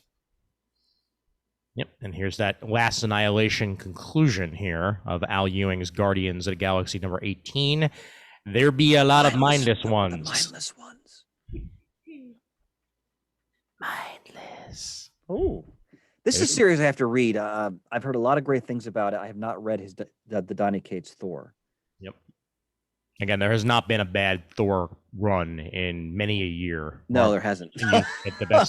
the best creators they can possibly get on the title. And this cover is amazing. Whew. Oh, Adam Hughes, baby. wow. Oh boy. Yep. That's a movie poster right there. That's beautiful. So to be a continuity nerd, is this the Black Widow clone or is it the real Natasha? It doesn't matter at this point. Okay. When I started reading it, they didn't mention it, so I'll have to read more and find out whether or not they, it's still the clone or whether it's the original at this point. So Ian, when you and I read the first arc of Daredevil, which was tremendous, I have to get back to this because you're just hearing so many great accolades for this series. Yeah. Yep. And it's Zdarsky. And now Bullseye is laying over NYC. Like that says enough to me, Okay. So now here we are with Conan. Yeah. First of all, Christopher Priest is one of the writers. Yep. And he's actually, I'm sure if it's his story, but just a side note of my own personal reading history. So one of the first Conan stories I wrote was an issue of Savage Sword of Conan, the great black and white magazine, which just got randomly at a convenience store. And the villain was Rawl, the devourer of souls, who would actually shoot force beams. And this is so creepy as a kid, as I'm reading this. And he would convert people into like these little worms, which represented their souls. Then he'd eat them and consume their souls. And now Rawl is coming back in stories written by Larry Hammond and Christopher Priest. I'm definitely getting this issue. Always love a good Conan story. I think they got you with Christopher Priest, quite frankly. Yeah. But I love Conan. I read it periodically over the years, and Belit's going to be in these stories, so I'm definitely going to check this out. Mm-hmm. Absolutely. And yes, War of the Bounty Hunters is immensely fun. I can only imagine. Yep. Luke Ross on the art, Charles Soule on the writing. Come on. A one-shot telling the untold story of Boosh. Apparently, it's not just a disguise that Princess Leia adopted to get into Jabba's palace. Seems there actually was a Boosh at some point, and she just assumed his identity. And now we know the rest of the story. I'm sorry. Whenever I hear the word Boosh, I think of Frisky Dingo. That was a running chant on the show. Just everybody would just randomly just go Boosh. Well, there we go. Yep. That's on page 72. It's by Alyssa Wong and David Baldeón, whose art I enjoy ever since his turn on the Micronauts over at IDW. Yep. And an excellent cover by Mahmoud Asrar.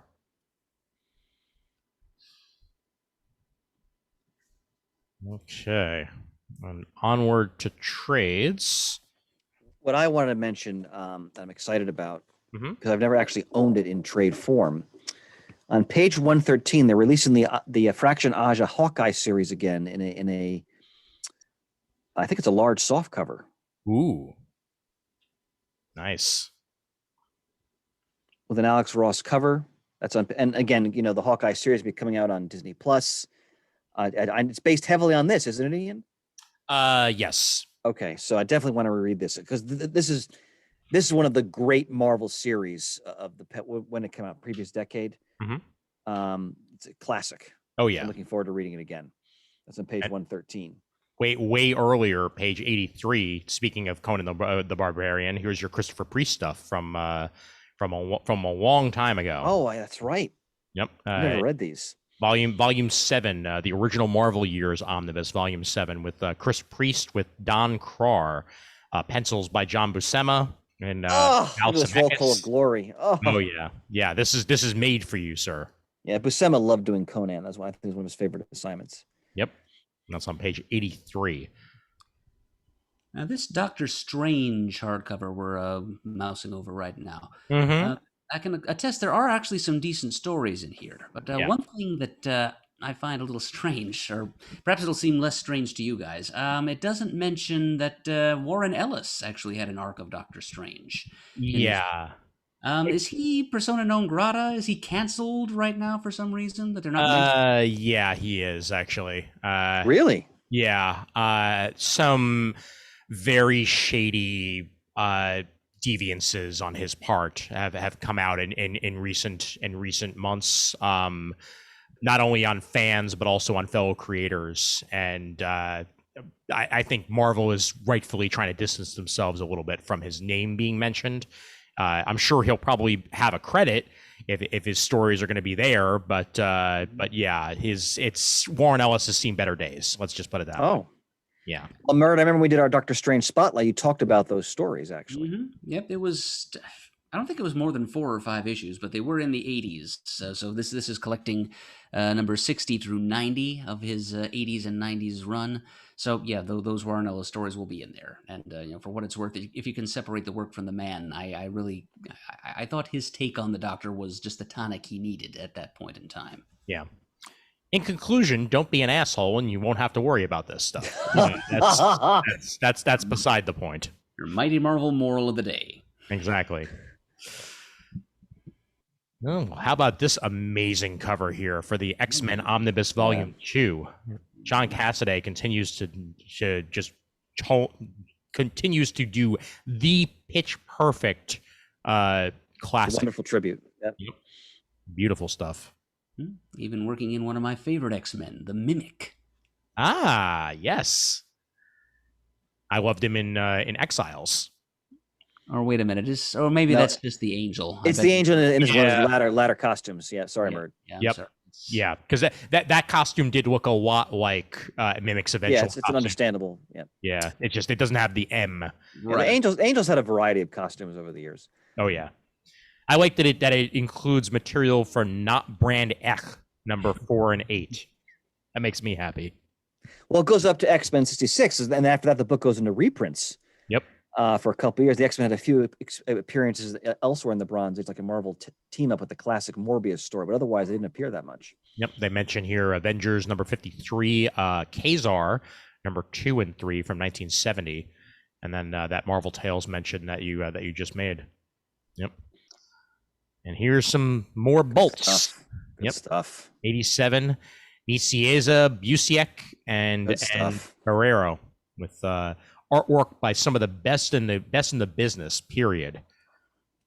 Forgot how many good artists worked on Thunderbolts over the years. It's terrific stuff. Except for that weird diversion they did with the title once. You guys know what I'm talking about? Yeah, we do. Yeah, but otherwise, consistently a great series. Oh yeah, it wasn't a bad concept, but they shouldn't have hijacked the Thunderbolts title to try. Agreed. That was a cheesy move. I even feel the same way about All Red's X-Force run. Like, I'm glad that it became X-Statics because it hijacked the name X-Force. Totally agree. I never gave that a fair shake when it was being published in the early 2000s, precisely because of that. Yep. Speaking of great Thor runs. Ooh, yes. Jason Aaron's Thor run. Yep. I dig this logo type. Oh, it's a great logo. Yeah, really, really like that. It's volume 5. His run on Thor, I can't think of an issue I didn't enjoy. It was just consistently superb. Yep. All right, let's see if there's anything else here before we get to the end. The Sinister War, for anybody who's looking for that, on page 93. And, how about this? Dan Warren Johnson's Beta Ray Bill series. Fin Fang Foom. Mm-hmm, yep. Gets collected, and I've been meaning to check this out, so I'm glad that it's seeing collection in November. And that's on page 96 and 97. All right, I think that's just about it for me. Just quickly go to page 118 and 119, would you? Yeah, sure. Thanks, honey. Mm-hmm. Just to point out some old school greatness here. So you've got on page 118, you've got Untold Tales of Spider-Man Volume 1. Yep. Which we've mentioned is probably one of the greatest Spider-Man sort of finite series ever conceived. Again, it's Spidey in high school in between the panels by Kurt Busiek and Pat Olive. I remember in the 90s when Spider-Man wasn't, for me, not one of the greatest eras for Spider-Man stories. This was oxygen. Like if you're on, you're on life support, this brought you back to life. Oh yeah. And then below that, one of the greatest Marvel series of the Bronze Age, Tomb of Dracula. This is Volume 5. Nothing else needs to be said. If you haven't read the series and if you love Gene Colan, Marv Wolfman, this is Colan at the peak of his powers as an artist. It's Wolfman's take on the Dracula legend, but in the Marvel universe, and again, just such a wonderful emphasis on supporting characters, the supporting cast, the vampire hunters, the toll pursuing Dracula takes on them. Masterful series everywhere, and whether it's black and white or color, it's a feast for the eyes. And the next page. Just quickly though, it's my own fault, but again, whenever I see Tomb of Dracula, I think of that horrible anime that they made.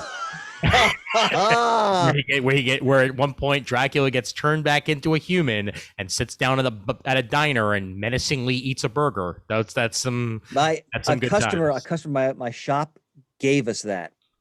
Oh wow. A friend of mine runs an anime panel called Bad Anime Bad, and that's always in his rotation. Yep. And it's good times. I just also want to mention, we've talked about this before too. If you love Marvel's Golden Age, yes, and you want to get a reverent take on it by one of the great creative teams, Winter Soldier, right? Brubaker and Epting. For Pete's sake, read the Marvels project. Agreed. I'm so happy they're bringing this back in the print. I don't know why it was out of print to begin with. Yep. 8 issues of greatness there. Yep. And the Marvelverse stuff. I want to mention that. This stuff here, they're doing a good job of collecting stuff that wouldn't really normally be recollected. And here, this includes some Paul Jenkins, Stan Lee, Steve Ditko, Erica David stuff.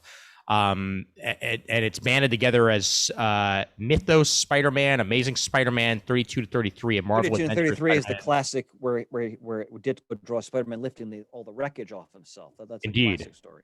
Yep. So they're kind of just like putting together some of the for kids stuff. This is a good concept. What's the Hawkeye one? What they got now? Hawkeye one, they have Marvel Adventures, the Avengers number 16, Hawkeye number 1. Issue 1 of the miniseries by Grunroll, which is very good.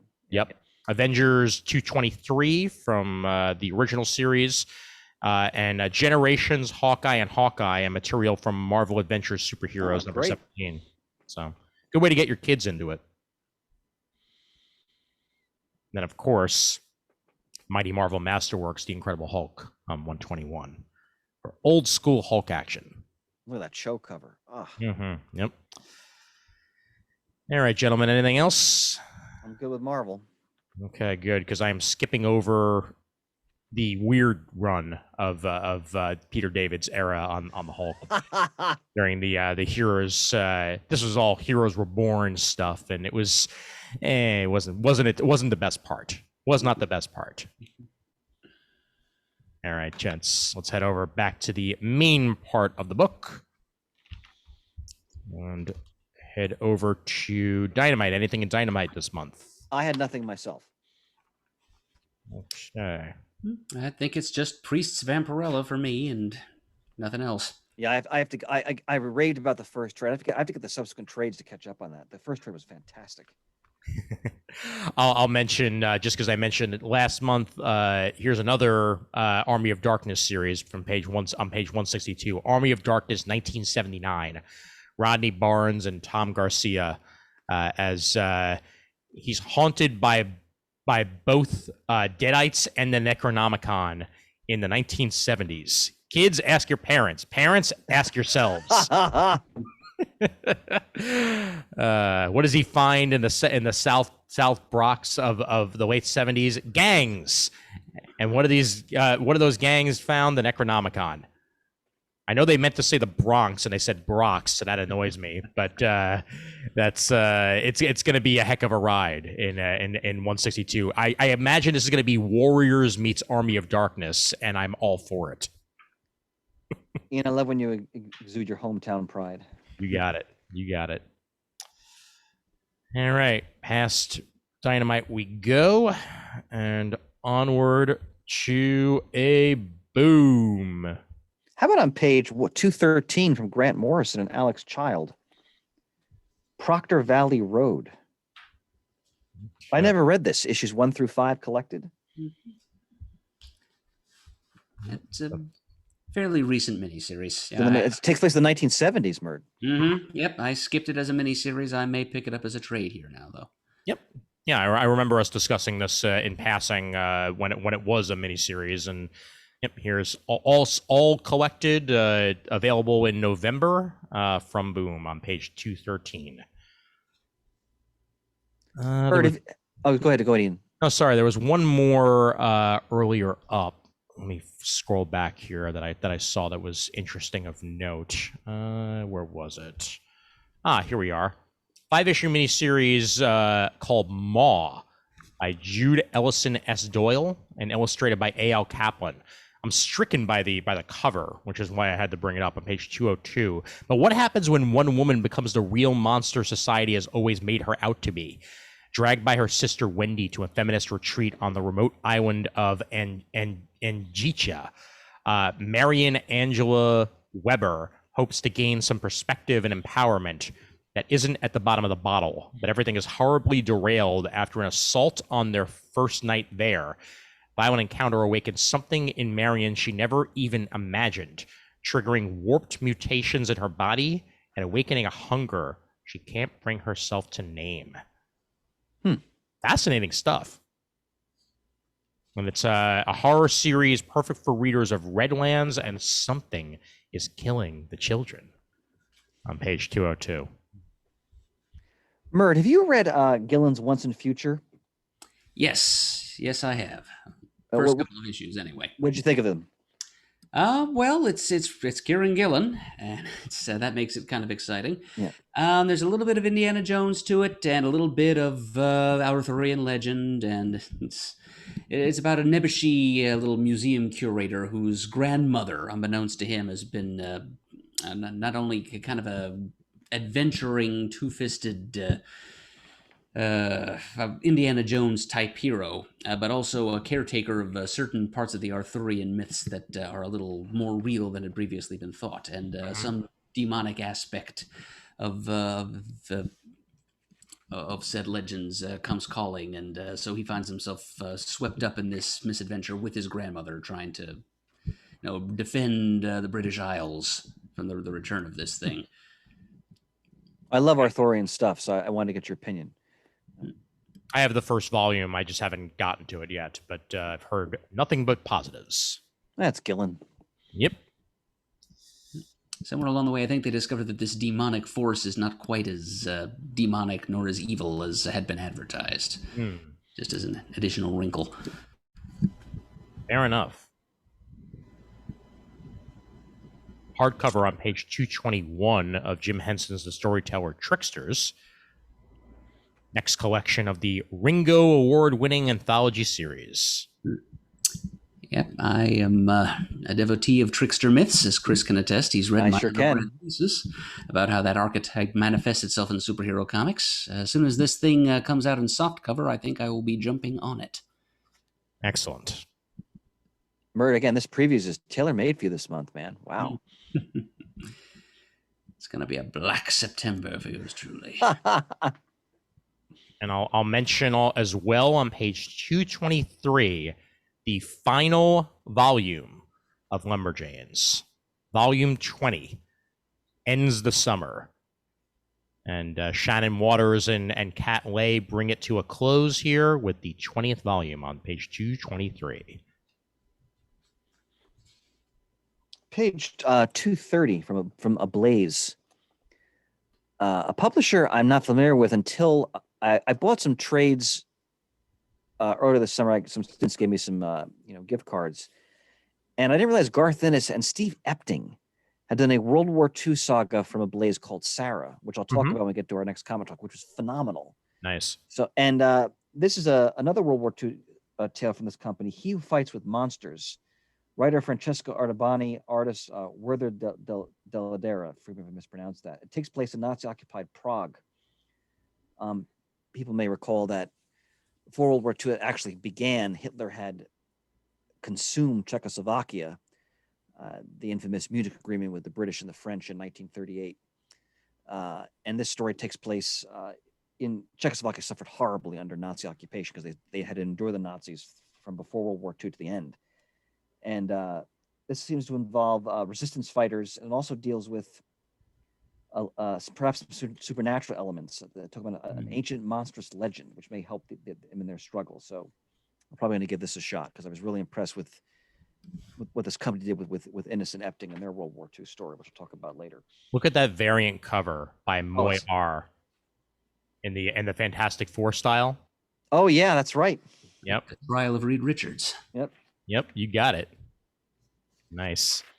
That's on page 230, and the preview artwork on the next few pages also looks excellent. Sure does. Yep.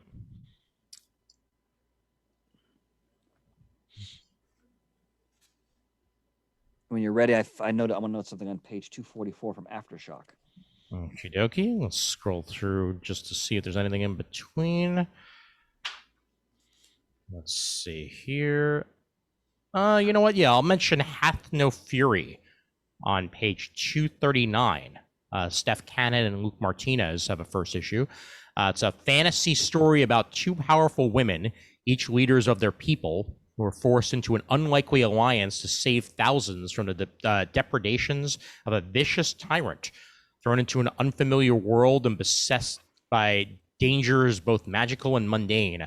Freya and Yatzil will have to learn to cooperate to survive.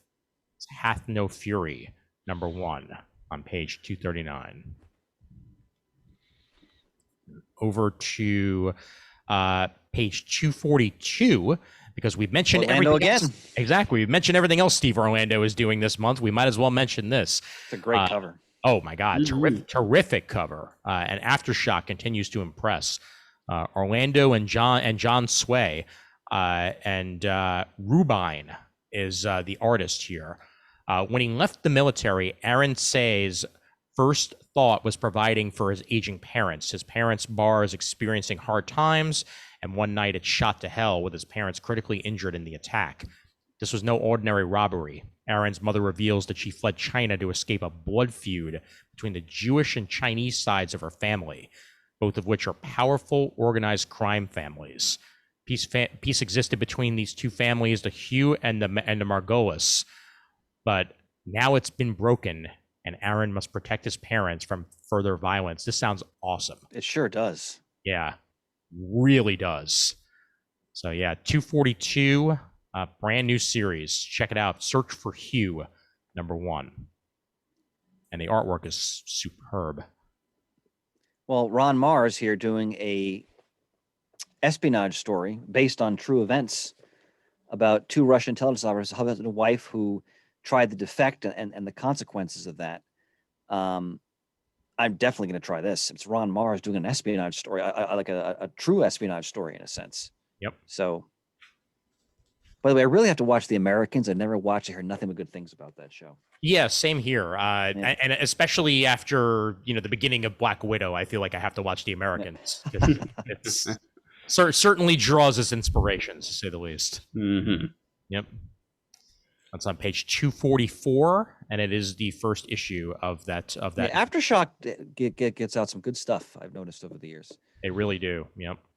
And again, the preview artwork, Look at very that. interesting. Yep. Really good stuff. Okay. What else we got here in the back of the book? I didn't announce it, and now the back of the book. There we go. Now I have a picture. Well, I mean, I have something, but not till page 276. Okay. Let me see if there's anything in between. Murd, you got anything? I think I may. Okay. Page 264. I like to shout out Archie every now and then. They're offering, as they're continuing, 80 years of Archie comics. They're doing a collection of classic Archie Christmas stories called 80 Years of Christmas. It's 256 pages, full color. $10. It's one of their reasonably priced extra size digests, and I think I'm going to be grabbing a copy of that to stuff some stockings. Once again, this is the Murdo previews. Ah, yes. Yes, indeed. Evidence is mounting that it is. There was one actually 10 pages up, if I can get back to it. Here we are. On page 254 out of Ahoy. We may have mentioned it in singles before, but Edgar Allan Poe's Snifter Tom of Blood. Pyre. Yep, Tom Pyre and various, Peter Snyberg and various, with a great cover by Alan Robinson. Continues the cheaply exploit the great Edgar Allan Poe's reputation. 6 issues worth of anthologies, including a take on how the 1% would fare in Mask of the Red Death by Tom Pyre and Alan Robinson. That's all I have to hear right there.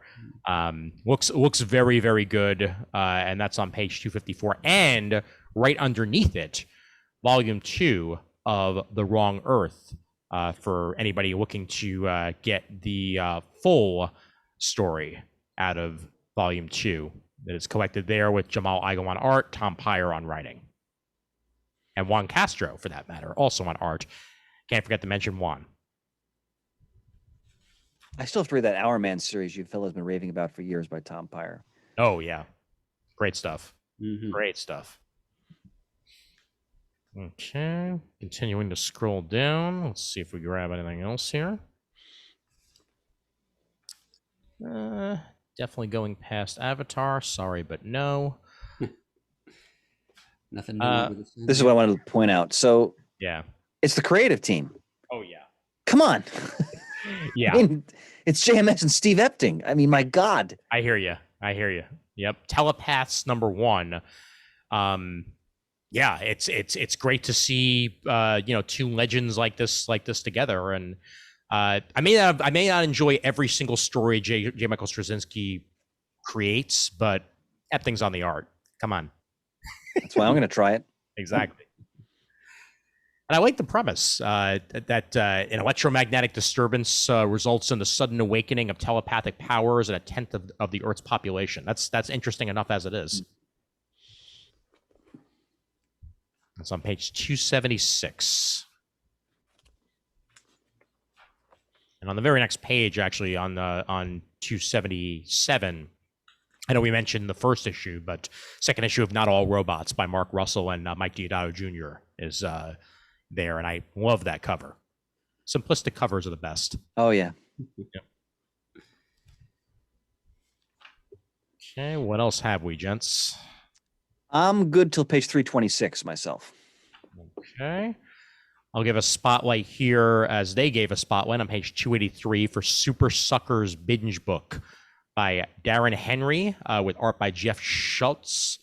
Binge Book's new Sit Comics imprint launches with this hilarious 68-page standalone classic from Seinfeld writers Darren Henry and cartoonist Jeff Schultz. College students Jess and Kelly catch a rare STD called Vampire, just as a sexy but deadly vampire slayer hits town. To stay alive, they must figure out what vampires do out of the shadows with help from their new suck buddy, Stuart, and Vera, the exhibitionist roommate from hell. With laugh out loud sick commercials drawn by Renee Reeser Zelnick, Jason Youngbooth, and New Yorker artist Lonnie Millsap. Suckers is TV you read. Suck buddies. Yep. Sounds ridiculously silly. So I definitely want to mention that. Okay, and for everything else before then, The Adventures of the Mad Czar graphic novel 286. To be closer to his subjects, the Czar, dressed in peasant clothes, strolls through the streets of St. Petersburg. Disaster strikes. The Czar is captured by a group of conspirators wishing to use his uncanny resemblance to the Czar himself for sinister ends.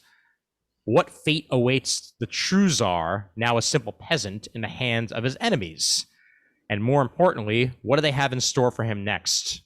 3-volume French graphic novel now appears in English in a single volume. It's interesting. Adventures of the Mad Czar, page 280. I wonder if they're referring to a specific czar that just kind of made one up for the purpose of the story. Probably just made one up, but you never know. Okay. What was that page you 326. 326. Okay, great. So just scroll through ever so quickly and see if anything else catches my eye in between then. On page 300. Ah, there you go. Since we're fairly close, I think. There we are. 300 it is. There it is. Okay, yes. Otto, a palindroma. Written and drawn by world palindrome champion John Agee. It's told entirely in palindrome form. Wow. Oh, that's a challenge. Yes, Let's see. The title character Otto is having a very palindromatic day. His pet Pip, that's a palindrome right there, has gone missing, and Otto searches for him, and he goes deeper and deeper into a strange and perplexing world of talking owls, stacks of cats, storms and mazes, boats and trains and automobiles. It's going to be wacky, and the whole thing is going to be told in perfectly symmetrical sentences and phrases. That is outstanding. And as someone with a cousin named Hannah, this makes me super happy. And on that same page on 300, let's go to Evil Things, a villain's graphic novel out of Disney Hyperion. Even the cruelest villains have best friends, true loves, and daring dreams. You may think you know the tale, a happy young couple, 101 Dalmatians, and the woman determined to turn them into a perfectly spotted fur coat. But who is that monster, that scene stealer, that evil thing? Who is the woman behind it all? Before the car crash, before the dog napping, yada, yada, yada. The true story of Cruella de Vil in her own words, available in softcover and hardcover editions. I just watched Cruella a couple days ago, the movie. Oh, with Emma Stone. Yes, and it's good if you don't think too much about the fact that she killed dogs. But I actually think the story itself reminds me a lot of DC's Joker, but with more grounding and personality to it. But it's actually a really decent movie. Again, I just can't get past the fact that they tried to humanize Cruella de Vil of all people. But that's beside the point. So do you suppose this graphic novel is telling the same story? Is it just an adaptation of the movie, or is it something? Is it its own thing? I think it might be its own thing because it certainly doesn't mention the movie at all. So yeah, this might just be its own tale on what was behind the villain to begin with. Perhaps an early or rejected draft of the script that became. That's very possible. It's very possible. All right, and very next page, Leonard Cohen on a wire. Leonard Cohen opens in Los Angeles on the last night of the man's life in 2016. Alone in his final hours, the beloved writer and musician ponders his existence in a series of flashbacks that reveal the up and downs of a storied career. That is awesome. Yeah. And it had to be mentioned. Quebec-based cartoonist Philippe Girard. And Leonard Cohen is an engaging portrait of a cultural icon. Page 301.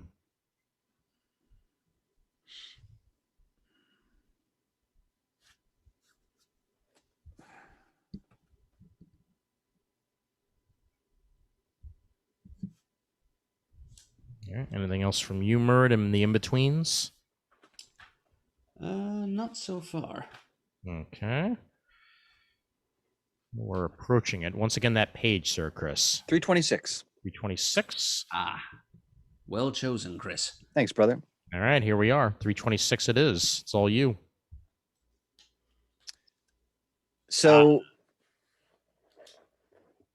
what looks like a beautifully drawn history of Bela Lugosi. Mm-hmm. So, apparently they're going to explore his entire life, the ups and downs of his career. I mean, many people probably know that he's, became famous for his portrayal of Dracula. His career took some real dip, shall we say. Ended up working with Ed Wood at the end of his career in those, notorious, now legendary B films. I I have not read the creator did something about Rod Steiger called Twilight Man, which I've not read. They also featured that in the ad copy as well. But this looks like a really important work. The art is beautiful, as I said, and just if they're going to really sort of explore the life of a really important figure in the history of horror films and movies in general. Yep. This I'm sure will be worth checking out. Absolutely. Yep. And the artwork too is just beautifully drafted. Look at that bottom panel there. Oh, yeah. So cool. Yeah, those of you who are fans of the Tim Burton film Ed Wood, starring Johnny Depp, this will tell you how he got there. Yes. Yeah. It fills in some of the gaps in Lugosi's part. Yeah, I think Martin Landau won an Oscar for portraying Lugosi in that film. I think actually. he did. Yeah. Yep. Oh, is that his history of the secret stash, Kevin Smith? Yes, it is. Yeah. That's on page, is it actually officially 329? Let's see. Yeah, on page 329. I missed that. Okay. Yeah, Kevin Smith's Secret Stash, Definitive Visual History. A 25-year journey from a convenience store worker to international film icon, told through never-before-seen items from Kevin Smith's personal archives and the never-before-told stories behind them. Script pages, personal letters, concept art, and exclusive surprises. All out of Insight Editions on page 329. There may be an official solicitation elsewhere, as they don't even have it's on page 330. Yep, right next page. It is 330. There we are. Excellent. Thank you, sir. Right below there on 330 if you're looking for the code. Yep. And I have not yet watched Masters of the Universe on Netflix. But I will have to watch it soon because the internet sure is yelling. So I'll have to check it out too. I didn't realize it was up. Another divisive project there. Kevin Smith's message to those who are discontented is grow the bleep up, from what I've seen. Yeah, pretty much. Yeah. Like, this isn't what I wanted. It's like, okay, but did you enjoy it? This isn't what I wanted. Learn to enjoy things in spite of yourselves. Exactly. And also, don't be an asshole. If that's the message of today, then I don't know what isn't.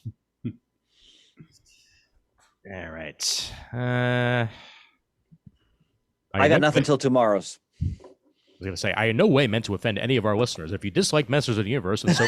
All right. Let's head over to. God, you should do the speed copy for those appalling big pharma commercials. Yeah, I should also do Micro Machines ads. Clearly, page 335. Borders, a graphic novel by Thomas King. I'm sure he has to be called Thomas King to distinguish himself from another Tom King. Good point. And Natasha Donovan. But from two celebrated indigenous creators comes a powerful graphic novel about a family caught between nations.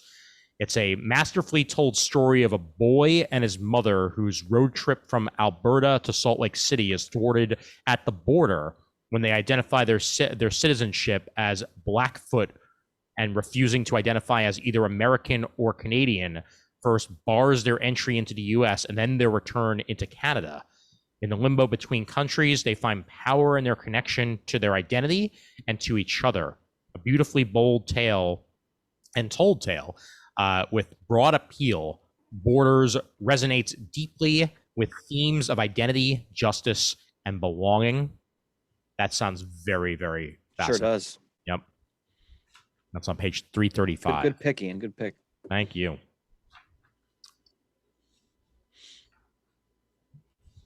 Okay. Let's see here.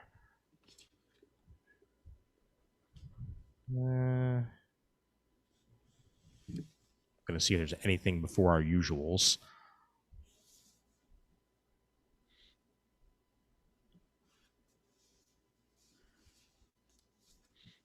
We got the trade collection of Rick and Morty, Rick's New Hat on page 348. Interesting they're soliciting the trade before the final issue has been published. Yeah, that is interesting. I mean, to be fair, this comes out September 15th, and they're, I guess, pre-soliciting this for November 24th. So it's not the weirdest in the world, but yeah, it's coming out that quickly after the fifth issue. So the very next month. but it looks interesting, and it's Alex Firer on writing, and Fred C. Stressing on the illustrations on 348. And then Mr. Nimbus gets his own single issue, straight out of Rick and Morty season 5. Mr. Nimbus, the Namor the Submariner. I love that cover. God. Oh my God. It's so good. It's so good. And I love Mr. Nimbus and everything he is. It was a great episode of the series, and I want to see more of them. And this will be one way to do so. And again, written by Alex Firer and Ryan Lee on the illustrations on the very next page, 349.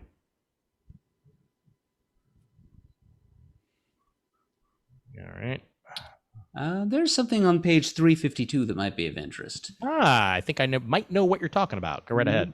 Smack in the middle of the page, under Penguin Workshops. It's another Marvel book. All of the Marvels, A Journey to the Ends of the Biggest Story Ever Told by Douglas Wolk. And Mr. Wolk appears to be analyzing the Marvel Universe in, well, terms similar to the way I tend to view it, which is as a single, sprawling, massively multi-character I missed this.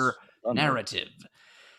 The Marvel story is singular. The Marvel story is a gigantic mountain smack in the middle of contemporary culture. Thousands of writers and artists have contributed to it. Every schoolchild recognizes its protagonists. And looking over close to 60 years of Marvel's comics, which is not quite as many years as exist, unless we're talking about Marvel as Marvel, and ignoring the timely era. Wolk sees fascinating patterns, the rise and fall of particular cultural aspirations, and all of the storytelling modes that conveyed them. Okay, so he's looking big picture here. He's looking macro narrative in the Marvel universe as a whole. Sure. And the different patterns that emerge. It sounds like an interesting project. Sure does. Yeah. Very compelling cover too. I like that it has the traditional, box in the corner there, and then the type. Yep. Nice and simple, and not violating any trademarks at all. Exactly, and it's nice to get yet another book that sort of fills in the gaps of Marvel history, because this seems to be telling a very different story than the ones that have been that have been told elsewhere. So, good stuff. Great pick, Murd. I totally missed that.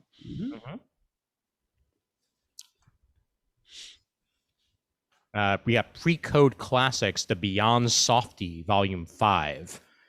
Collects the Beyond number 21 through 25. It's the golden years of the early 50s. Talking Cy Grudko, Dick Beck, Luke Cameron, Jim McLaughlin, Lynn Streeter, Ken Rice, and Louis Zansky. And all reproduced completely from cover to cover, just like the original comic books. And that's on page 254. Code stuff is always interesting. Yes, it is.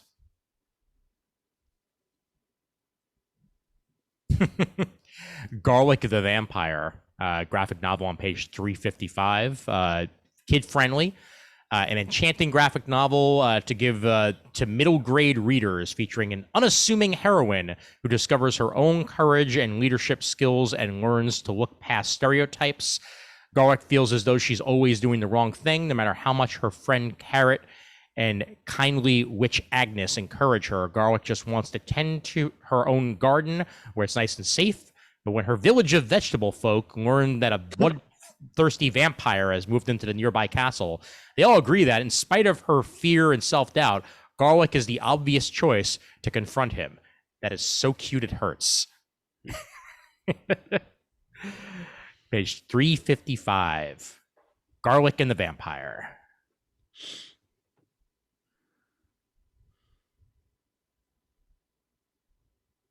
All right. And unless we have anything else, I'll probably head straight to tomorrow's. Go ahead. Sounds like Murd's got something. Yep, bottom of page 358, something for the DC fans in the audience. There we go. The DC Comics Book of Lists, compiled by Randall Lotowich. Each entry in this book celebrates another corner of DC's past, present, and future. It revels in the rich tapestry of DC's characters and history. Always a good thing. Or histories, for that matter. That's true. Each first meeting of Batman and Superman is listed, since I guess there have been a few in different iterations of continuity. Each of Hawkman's many reincarnations, Jimmy Olsen's wacky transformations, Harley Quinn's peculiar career choices, they're all here. 272 pages of notitiae of this sort. Wow. This is a book. I think the book Shane would also like. Oh yeah, definitely. And if they're tackling Hawkman, that's impressive in itself. So. Yeah, no, that's some good reference material there. Yep, compiling lists of stuff is kind of the way my fandom functions. So sure, I think I'd get a kick out of that book too. Most definitely. Actually, on the very next page, 359, Pop Culture Pioneers, The Women Who Transformed Fandom, by Cher Martinetti and Yetida Badaki, or Badakai.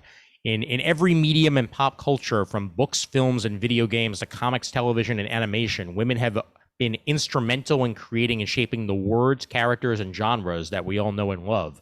However, much of their hard work and innovation has gone largely unrecognized. With a foreword by American Gods actress Yetidi Badakai, and essays exploring the history and transformation of pop culture genre and mediums, Pop Culture Pioneers explores and pays respects to the women who played a crucial role in creating and influencing some of the most famous worlds and characters in pop culture. And shouldn't have said art there, because she didn't actually do the artwork, she just did the forward. So that's a error in the solicitation there. I should have actually read the word reference book. So page 359. Ian, you're forgiven. No, please. Pop Culture Pioneers, The Women Who Transformed Fandom. Very cool. Alrighty. And, oh, you know what? Yeah, okay. I almost missed a Carl Kessel book. Yeah. Page 361, Impossible Jones. Carl Kessel and David Hahn. Damn. Explosive first issue. Grim, gritty origin of comics' newest sensation. A thief gets powers, is mistaken for a superhero, and runs with it. With no intention of giving up her criminal ways, mind you. With these powers? You crazy? All she has to do is fool all the people all the time. It's not impossible. It's Impossible Jones. It's Harley Quinn meets Thunderbolts, and it's good stuff. This is actually a mini-series, single-issue publication of a Kickstarter graphic novel, which I supported some time ago. I've already supported the sequel to it, which teams up Impossible Jones with a Christmas-themed character whose name is escaping me at the moment, like Holly Golightly or something like that. Oh man, yeah, no, this is excellent. Good stuff. Good stuff. Happy to hear you supported it, Murd. Mm-hmm. Actually, I think we actually had Carl Kiesel on the podcast to promote it during the campaign. Ah, very good. A story that's now being published as a miniseries. Very good. Very good. Okay, and I will head over to tomorrow's. I'm really excited about this month's offering. Okay. What's our page for that? There we are. Oh, yeah. Yep. So they're releasing a softcover history of the war comic genre, American war comics. So they're going to be looking at the EC stuff, Two-Fisted Tales, Frontline Combat, that's all pre-code. Of course, the classic, DC characters and concepts, Warren's classic Blazing Combat, Charlton stuff. I mean, this is the part of the previews that was clearly designed for me. People like me. I cannot wait to get this book in my hands. So our Artists at War, which is of course in the classic DC series, our Army at War, the best of American war comics softcover. In immediately. Nice. And looking at the archives. Is that a Joe Kubert cover, I think, as well? Oh, yes. Yes. Appropriate. Yeah, most definitely. Yeah. The Archives Murd, episode 1655 was a conversation with Carl Kessel from June 3rd, 2017. The blurb says you guys discussed his Tom Grummett creator-owned comic, Section Zero. Oh, I beg your pardon. Yes, yep. That's right. Yes, which was a thing that came out through Guerrilla Comics back. Guerrilla Comics, yep. He decided to revive it, and he was pounding the pavement to get interviews just to promote it, and we answered the call. Oh, definitely. Yep. So, yes, Forgive me. And below that, Alter Ego 172 focuses on the great Filipino artist Alfredo Alcala. Ah, very good. Famous for his Conan. In the 70s, Marvel and DC both were trying to bring over a lot of great artists from the Philippines. Alcala, of course, is part of that group, but another great artist who definitely deserves his own magazine tribute. Here, who's getting it. Yep. Also offered again on that very page. I'll just mention it because even though I know I've mentioned it before, back issue 126. It's about Wally. Yep. Wally West. It's a legacy issue, which I have in my nightstand. I haven't read that yet, but yep. So that's resolicited here on page 384. If you missed 126 the first time, now's your chance to get it. Okay, and I think it's almost time for manga for me, but yep, that's all I got, gentlemen. By all means, and I think nothing out of Valiant for me this month. So, Murd, you got anything before then? No, I don't think so. Okay, then onward to manga we go. Okay. And let's see what catches my eye once I pass that Mob Psycho ad that I call out every month. All right. And one last reminder, as I did say that I was going to remind people, August 14th, mark your calendars, August 14th, 2021 is Free Comic Book Day at your local comic book shop. So do keep that in mind. Most of the stuff will wind up online after the fact if you're unable to make it to a shop. But if you are, please support the shop. Don't just get your free comics. Buy a comic while you're there. Mm-hmm. I can speak now freely as a former shop owner. That always annoyed the hell out of me. Don't be a freeloader. Yeah. Exactly. All right, page 419. Animal Crossing Deserted Island Diary. What do the villagers of Animal Crossing New Horizons get up to when you're not around? Find out all about their antics in this hilarious manga filled with goofy gags and silly stories. Plus, read comics that highlight the villagers and get tips and tricks for playing the game in a special bonus section. This is awesome. Viz is putting it out. Animal Crossing New Horizons Deserted Island Diary Volume 1, art by Konkanasu Rumba. And I have put way too many hours into this game. And Katie Cook has put in more hours of this game. Mm-hmm. So, yes, do check this out if you're a fan of the Animal Crossing series. I think it's going to be a lot of fun. And then right underneath it, for Shane, Star Wars The High Republic, The Edge of Balance. In the aftermath of the hyperspace disaster, young Jedi Knight Lily Tora Asi is assigned to help displaced civilians relocate to Banshee, a newly inhabited planet in the Inug system, far in the Outer Rim. See, at least I don't have to pretend how to pronounce that because it's literally made up. While balancing the arrival of incoming settlers and teaching the Padawans on their temple outpost, Lily must also confront an attack by the insidious Drengir, and after the events of the Republic Fair, deal with the growing threat of the Nihil. But the dangers to Lily and her Padawans are much closer than she thinks.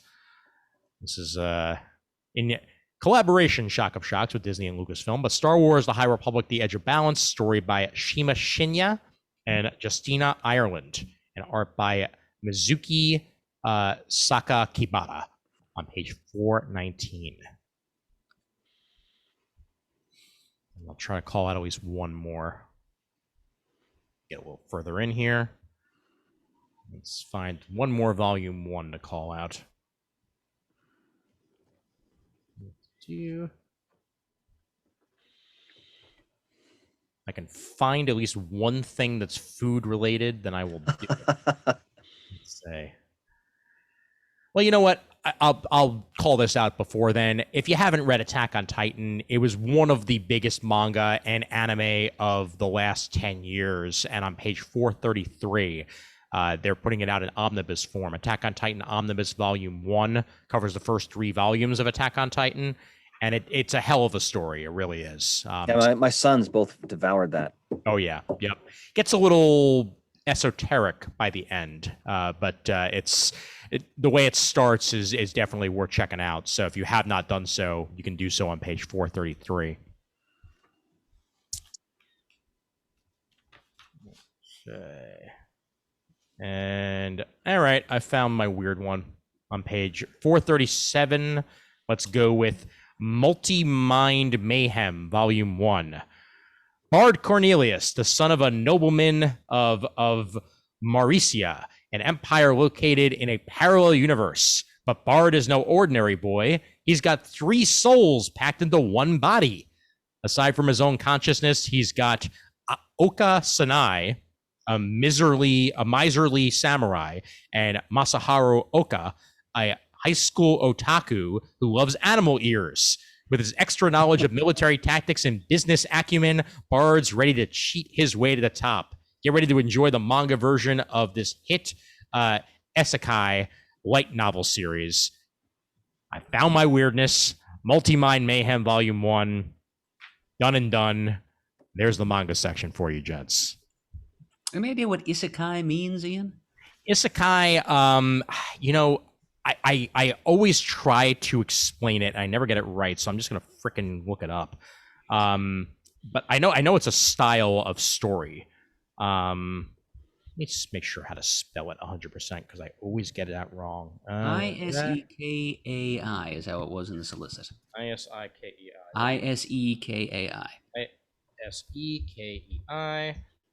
Okay, so the meaning for that, it's a Japanese genre of light novels, manga, anime, and video game that revolve around a person who is transported to and has survived in another world, such as a fantasy world, virtual world, or parallel universe. Okay, that does sound like a common theme. Indeed. Yep, so that's the entire genre of isekai. So now all you gents and ladies can know that for sure. The next time you see an isekai come up, it's literally a parallel universe story. So, bada boom. Enough said. Now we know. Exactly. And knowing is half the shot bolt. Yeah, shot our bolt.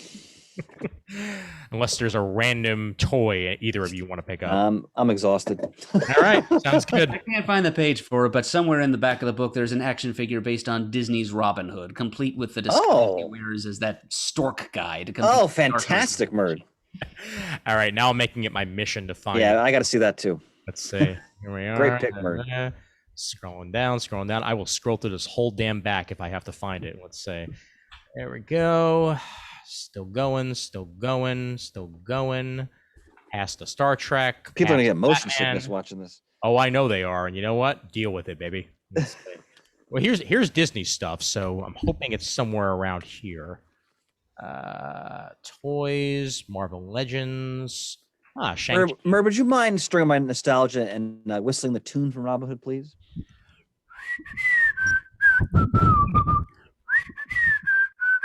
There we go. There we go. Beautiful. And I found it. There we are. Roger Miller smiles down on us. Yes, indeed. Disney Ultimates Wave 2 action figures on M40. You've got Alice in Wonderland, and you've got Robin Hood. And also the Mad Hatter and Hyacinth Hippo from Fantasia. Indeed. Below that, classic Peanuts Halloween figures. They're not even from the animated special. They're from the old comics. Oh, boy. Wow. And It stuff. Yeah. Because let's put the clown killer in with the Peanuts and the Disney characters. Sure, because he's family friendly. He's a clown. Murd, thank you for that. That's one of my all-time favorite themes from any animated film. Excellent. Job well done, sir. Job well done. Amazing. Yep. And just like that, it is. I'm Adam Adale. A minstrel. Fantastic. It is indeed a bolt shot, gentlemen, and a job well done all around. And a very, very rollicking good previews, and good that you were able to join us for as much as you could, Murd. Here, here. We appreciate it. Very pleased I was able to join for as much as I could do, Ian, and I needed it. It's been a long day. Yes, it has. And yep, we do indeed remind you folks yet again that we are sponsored by you, the listeners, over at patreon.com/comicgeekspeak. Wouldn't be able to do this without you. And you continue to keep the lights on in the studios and the lights on the internet. So we do thank you so much for that continued support. Indeed. Amen. Indeed. And yes, if you, once again, a reminder that if you have not checked out the previous episode of this podcast, do listen to the founders. Yes. Back in action, as Brian Deemer and Peter Rios put out a surprise episode when they just basically just have a conversation and record it. And that's always the best type of Comic Geek Speak episode right there, especially from the old school. So That was a bit of a mind blow, I must say. Yes, it was. I woke up and I'm like, wait a minute, what are these notifications? I'm like, what? Job well done. Job well done. That's a shot of original formula CGS in your morning coffee mug. Yes, it is. Yes, it is. And could not be happier to see it. All right, sir. So whenever you are ready to be Shane, we are ready for you. That's the sound of the men working on the Shane gang. Working on the Shane gang. All right, over to you. All right. If you'd like to send us an email, that address is comicgeekspeak@gmail.com. If you'd like to leave a voicemail, you can call 267-702-6642. You can like us on Facebook and also join our Comic Geek Speak super group there to join in some conversations with your fellow listeners. You can follow us on Twitter. Our handle is @ComicGeekSpeak. You can also go to thecomicforums.vanillacommunity.com, which is our original online forum, still functional. You can leave some feedback about this and other episodes of the show, and also join in conversations on various geeky topics with your fellow CTS listeners. You can go to youtube.com/comicgeekspeak if you'd like to see video versions of this and quite a few other episodes of our podcast from recent days. We offer, as always, special thanks to those of you who have donated monetarily to the show. We really appreciate it, and the show would not be what it is today without your help and support. And as always, we are uniting the world's mightiest heroes, one listener at a time.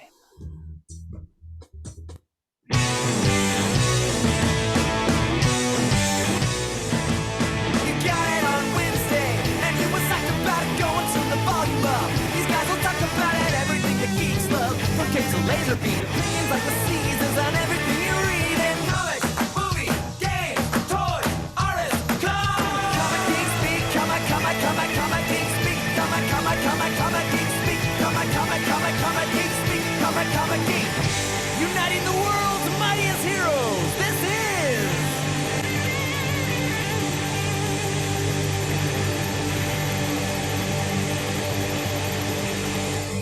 Comic Geek Speak. Oodalali, golly, what a day. Yes! And damn it, if we have 3 theme songs, we're going to play 3 theme songs.